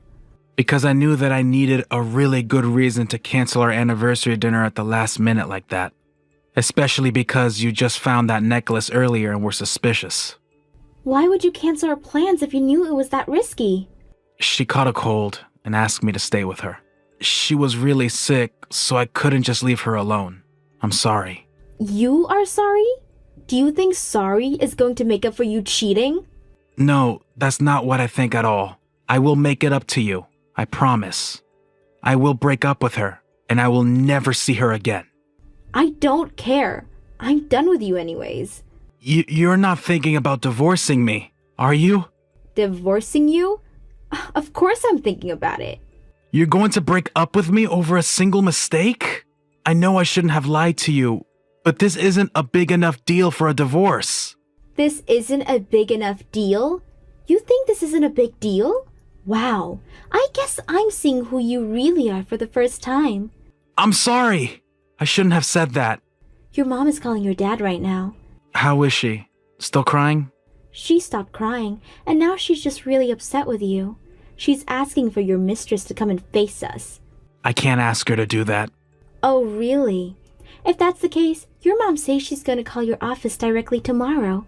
Call my office? Why would she want to do that? Because we need to have a talk with her as well. Your girlfriend must be at your office if you guys are on the same team. I would be curious to see what kind of girl you were cheating on me with, and face her directly. That is so unnecessary. I don't understand why you need to do that. We want to hear her side of the story as well, and I can't just let all this slide without doing anything. I want to see her and give her a piece of my mind, and tell her directly that she's going to pay for this. Listen, you have every right to be upset, but I don't think it's a good idea to make this into a bigger deal than it should be. You wouldn't want people to find out that your husband was having an affair, would you? You don't want people to find out. Same with your mistress, too. It's true that people would know that I'm the wife whose husband cheated, and it would hurt my reputation, but I don't care. I think you should care. It's more important for people to know how preserved you two are, to ensure that you guys lose your reputations at the office. I want everyone in the office to talk about you two behind your backs when you come into the office. Kate, you gotta calm down. I don't think you're making the right decision right now. You are the one who didn't make the right decision. I don't know which of you initiated this first, but you should have known better. It shouldn't be so difficult to know this was a bad idea. Your mom just called the office, by the way. Wait, for real? It doesn't seem like you are at the office now, so I guess you took half the day off. Aren't you excited to go there now? I'm pretty sure that your mom is telling your work everything. I can't believe you guys pulled my work into this. I know what I did was wrong, but this is way too much. They just put me in charge of dealing with this really big project too. I don't want to do anything that would jeopardize my career. We aren't jeopardizing anything. We are simply checking the facts. And shouldn't you be worrying about the feelings of me and your mom of all things? Why don't you stop being so self-centered and apologize sincerely for once?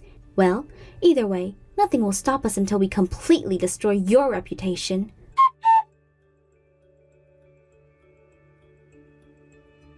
After that, we ended up having a face-to-face discussion with him, his mistress, and his boss as well.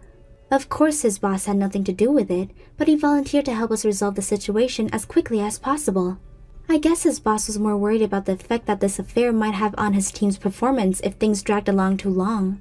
In any case, we were able to come up with a settlement pretty quickly thanks to his boss. We got divorced, and Alex agreed to pay me a lot of alimony. The mistress was so ashamed that she relocated to a remote location after everything settled. Oh, and Alex ended up being pulled from that big project he was talking about after his work found out. I guess they felt with all his lying that he couldn't be trusted. So, I don't think he will ever get any good opportunities anymore after this. Alex's mom apologized to me over and over about what her son did to me. I'd say he is the worst son ever to make his own parents apologize for his unfaithfulness. Jay, good morning. How are you doing today? Good morning. It's pretty close to noon now, Autumn. Are you only just waking up right now? I guess you really are taking things easy at your mom and dad's house now, huh? I did wake up a little earlier than this, but because you were you, I assumed you were still sleeping. That's why I waited to text you for a little bit. Oh, so that's what's up. Well, today was a day off for me, and so I was able to sleep it until 10 a.m. I knew it. Seems like you're relaxing even more than me. You're not causing your mom any problems, right? I'm not doing a thing to make them upset with me. Well, that's good to hear at least. How is May doing? Even though I'm not around, she's not lonely, right? I think right now she's doing pretty good. And if she is lonely right now, she hasn't cried or done anything about it. I guess she'd finally be able to handle herself when I'm not around then. She's finally going to act like an older sister. Well, she's gonna have a little brother here soon, so maybe she's realized she needs to grow up a little bit for him. I bet she feels the need to become an older sister coming on. That's probably right. Even before I had left back to my parents' house, she seemed a lot more mature. And since she looked fine to me, I was able to be worry-free when I left. However, I'm sure she's still lonely. How are things with you? You seem to be in a pretty big rush to get home and everything, but are things finally settling down for you now? Well, that's because I had to prepare all my things so that I could stay here before having the baby. And so before the day I left, I was running all over getting clothes and cosmetic care stuff together for myself. But since I've gotten here, I've been able to take things really easy. We even got all our things handled so that May and I could go to my folks' place. Thank you for doing so much that while having that baby in your belly weighing you down. Don't worry about it. I'm thankful that you were able to go back to your parents' house while I'm here. I was a little worried about leaving you two in our house all alone. But I'm sure I could have handled things in our house all by myself.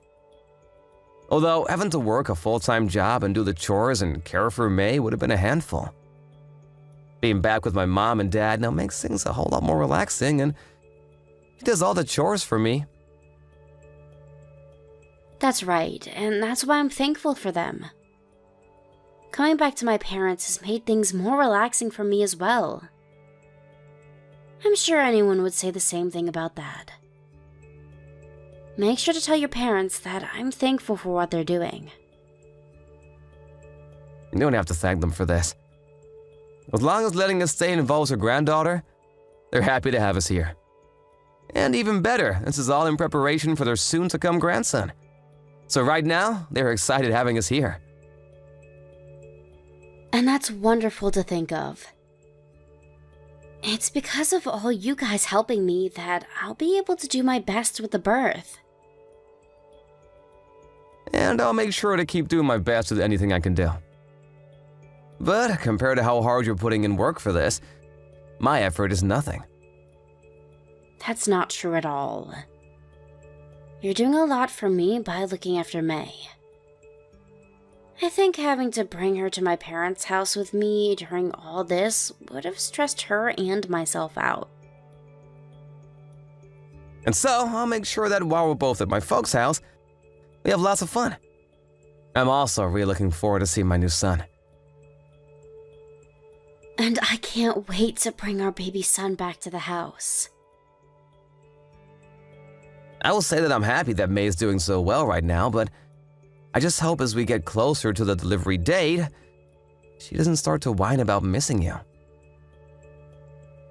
Well, if that happens, you can have her call me on your phone and we can talk a little. And that's kind of the reason I got her a smartphone, so that she can call me when she gets lonely. So maybe try to get her to call me on her phone. She seems to be very happy that you got that for her. She's always going around now with it, taking pictures and videos of everything she finds interesting. And she's always telling me that when she sees you next, she wants to show you everything. I'm happy to hear that. I'll make sure that after giving birth to her little brother, she takes lots of pictures of all of us. She really will become a cameraman one day. Well, we're getting close to having lunch here. You can contact me whenever you want, or maybe just take some time to relax and not worry about us here. Okay, thank you.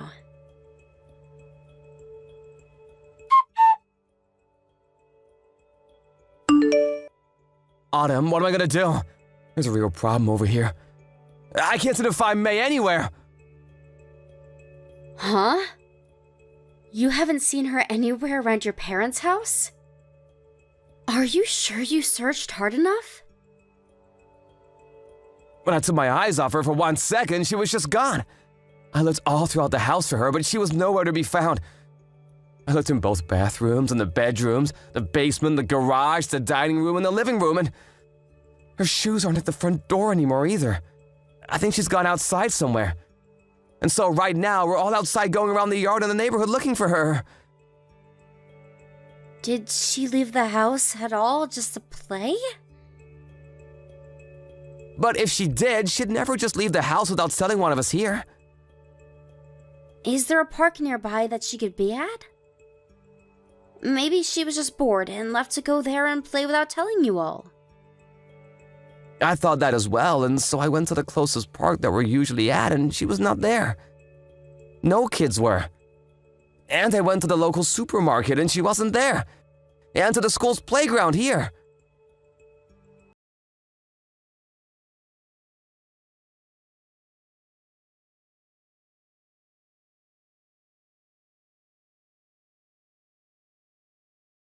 GPS and see where her phone is right now, right? We downloaded an app like that onto her phone and ours. Did you take a look at that? I took a look at that and it says that her phone's GPS is turned off. I'm not sure if she was able to turn it off herself or not. Or maybe someone has gone and done it for her. This doesn't mean that there's seriously something like an accident going on right now, right? Nobody kidnapped her, right? I don't know. But my parents' neighborhood has always been really safe. And there's never been issues with kidnappings or anything. And everyone in the town knows everyone, so they'd know if someone was up to something like that. There's even a neighborhood watch always looking out for people that might do that. So then it's probably not likely that somebody took her. I wonder where she ran off to. The river that runs near my parents' house has been flowing really fast due to yesterday's big rain.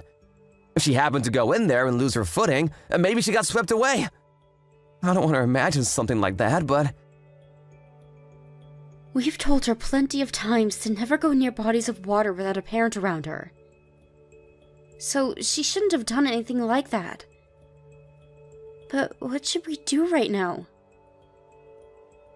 Her backpack is also gone and I couldn't find it in the house. If she planned to go out to play somewhere around here, she wouldn't have taken that with her, right?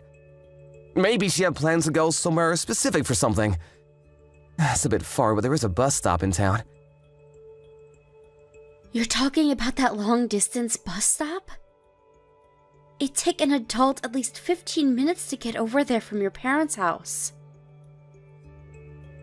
So in her case, around 30 minutes or so? I really wonder where she'd be going. Maybe she's gonna try and visit you. She never seemed to be that lonely to me, but I'm sure deep down she really wanted to see you. Perhaps her feelings of loneliness just took over her. And she made this move out of desperation? I wonder if an elementary schooler would really go and do that, though. She doesn't even know how to get here, right? I'm sure if we called and asked the transportation office, they could tell us if they've seen someone like her. Maybe ask those that use the bus system a lot. I don't want to think that she could do that, but there's no saying what she could have done, right?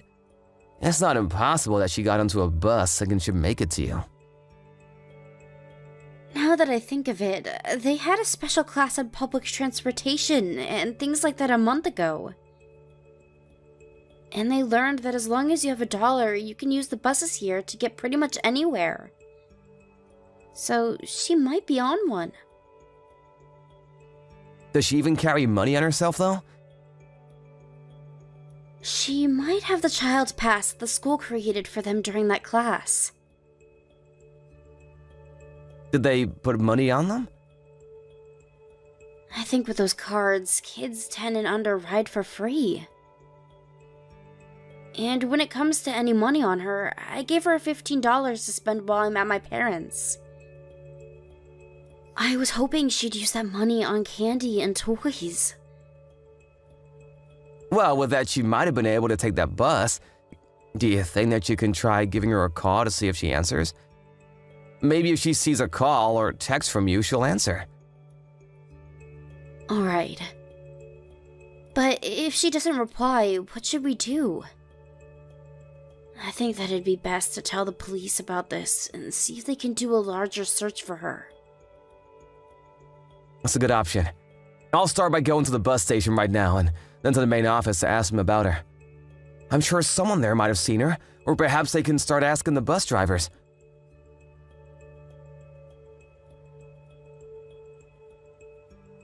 Alright.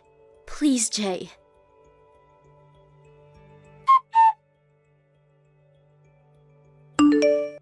May, where are you?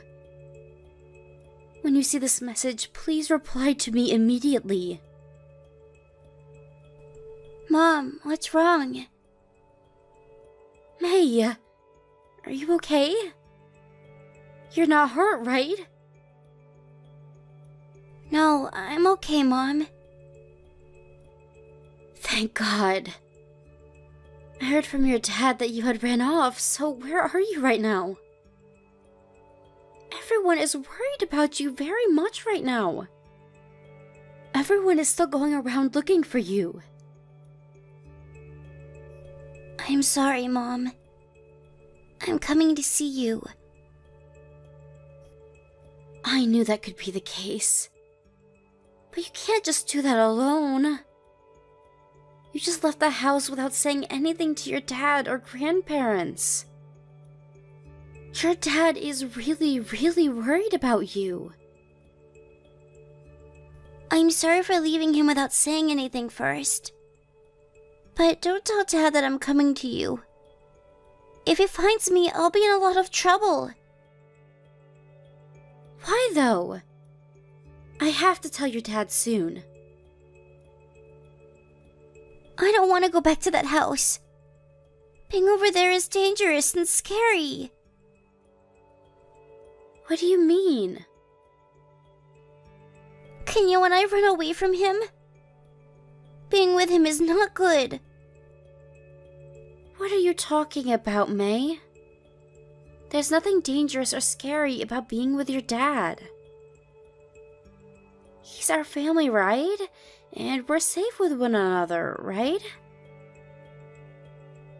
I heard them. About what Dad and them were talking about. Grammy and Grampy are scary bad people as well.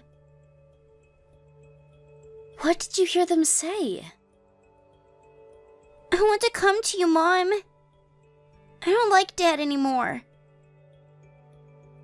Okay, can you calm down first? Where are you right now, May? Do you know where you're at right now? I am on the bus. Did you go on that bus all by yourself? That's pretty amazing if you did. When I got to the station, an older girl told me how to ride the bus. I see. What should I do now, though? Just stay on the bus until the last stop and get off there. Once you get off of it, stay at the bus stop and call me, please. Okay. And tell the bus driver that you lost your mom so that he'll stay by you. He might even take you to the police station with you, and that's okay. I'll make sure to meet you there and take you back with me. And while you're on that bus, make sure to stay by other women, okay? I don't want you sitting alone. Why not? Because it's not safe for you to be on your own in a bus. Will Dad come too? No, he'll stay away. I'll let him know that I found you, but I'll make sure that he doesn't come to us, okay? Your grandparents and I will come and get you. But please, tell me what's wrong when we get home, okay? Okay. I want to see you now, Mom. And I want to see you now as well, May. I'm glad that I was able to talk to you. I'll be coming that way right now to get you.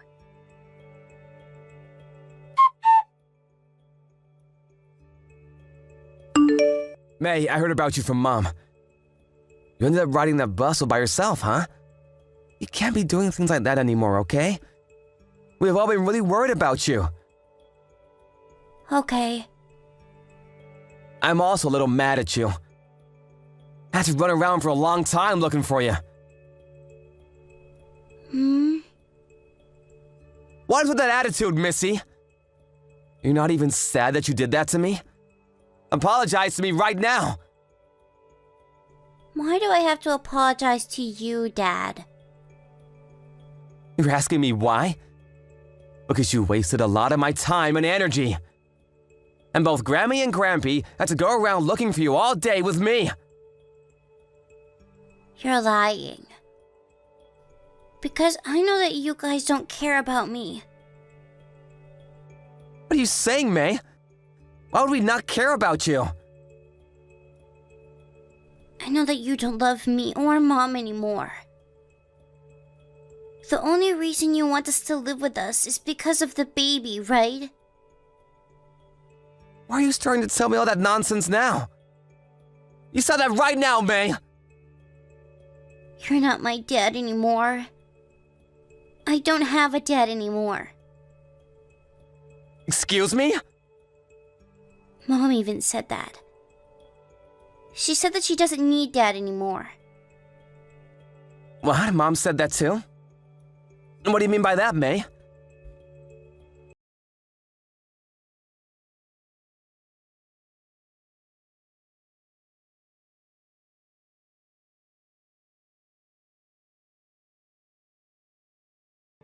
It appears that May might have noticed and heard something that happened between you and your parents there.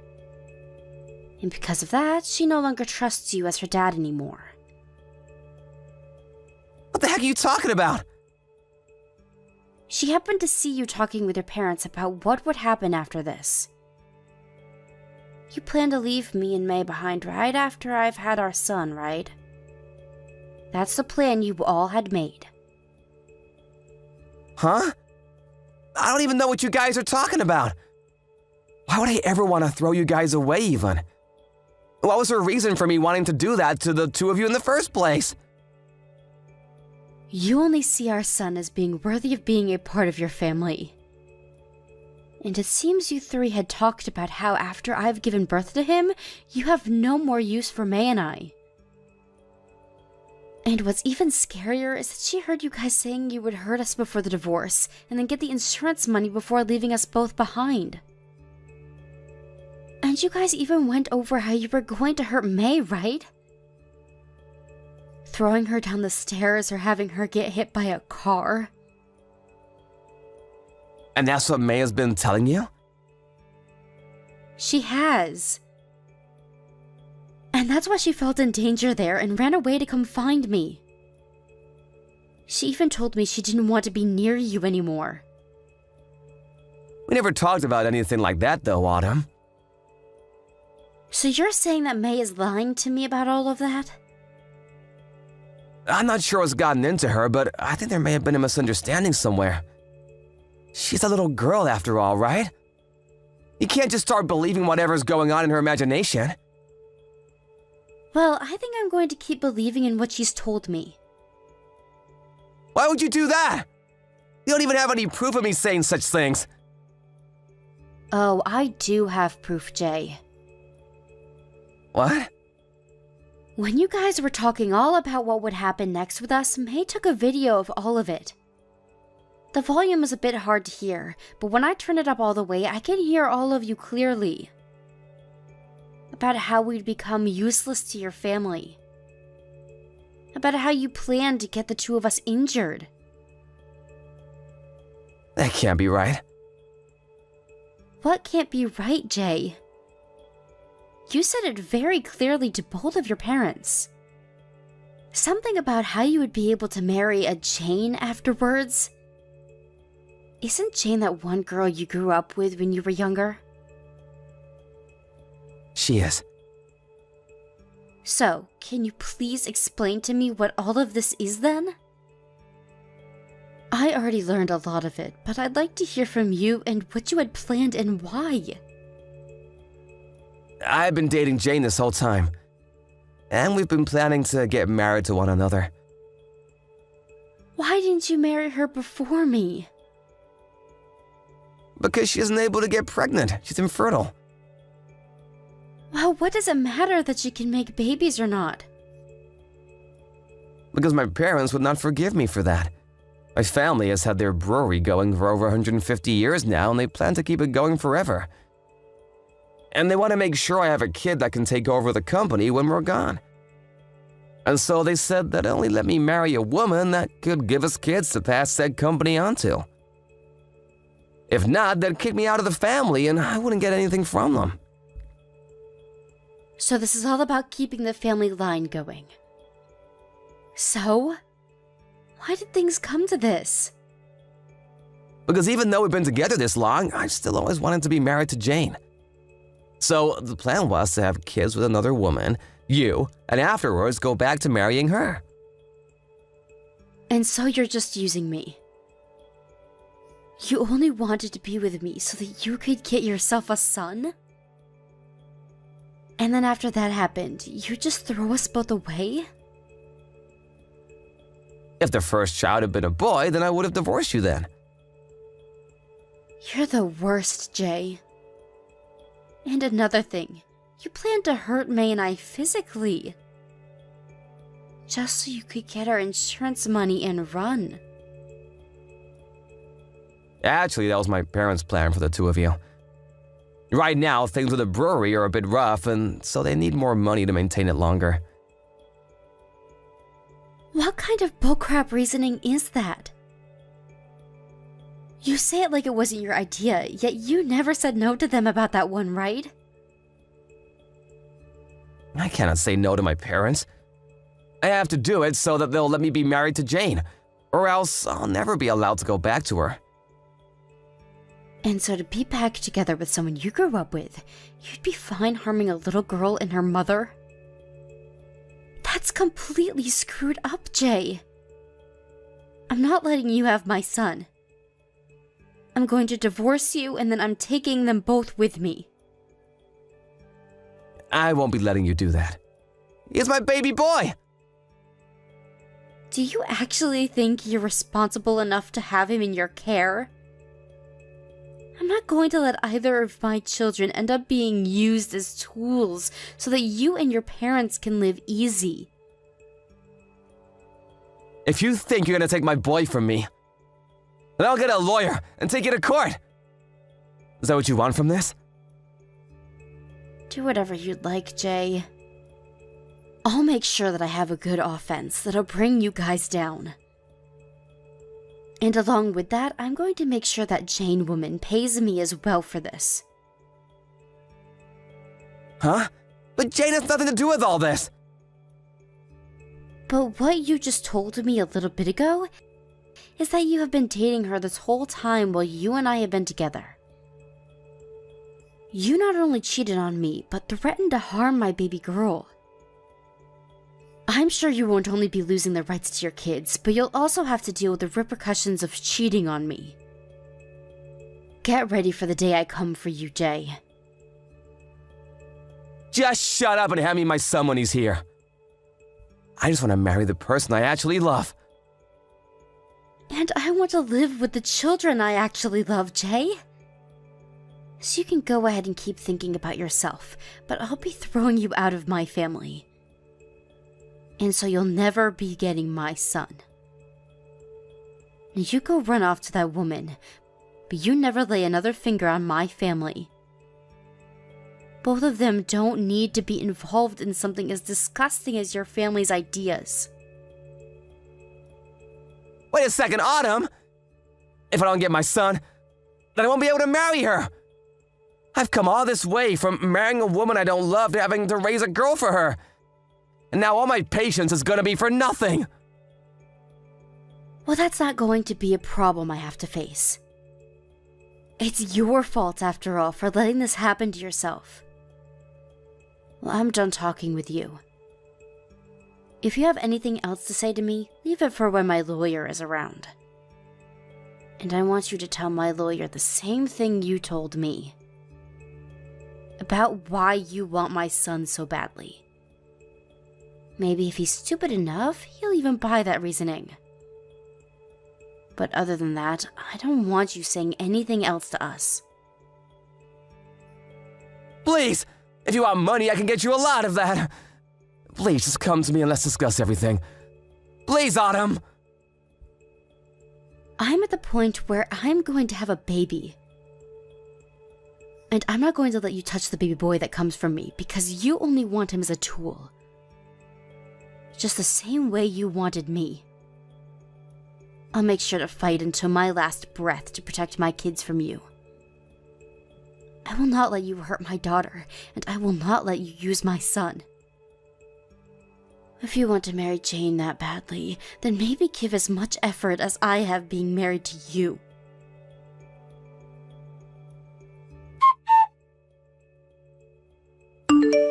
After that, the divorce I planned to have with my husband was taken to court and was halted as we fought one another.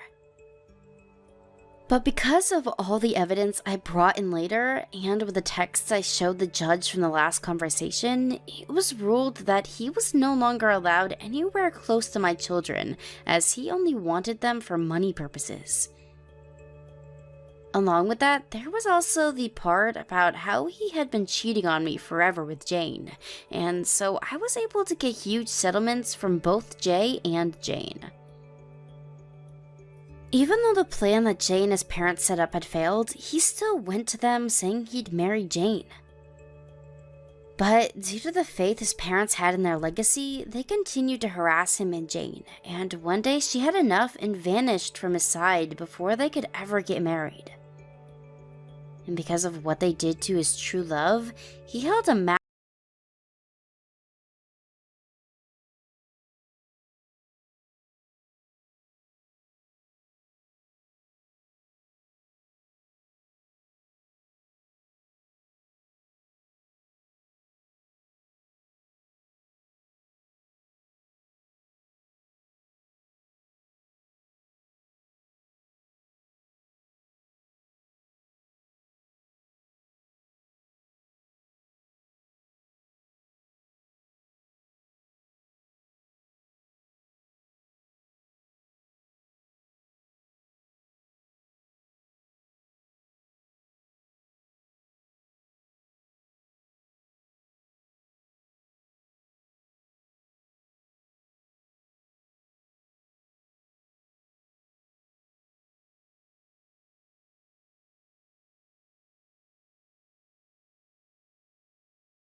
comment about what you thought of the story.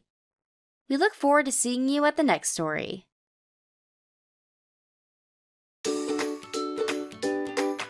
Thank you for watching. Don't forget to hit the like button and subscribe to the channel.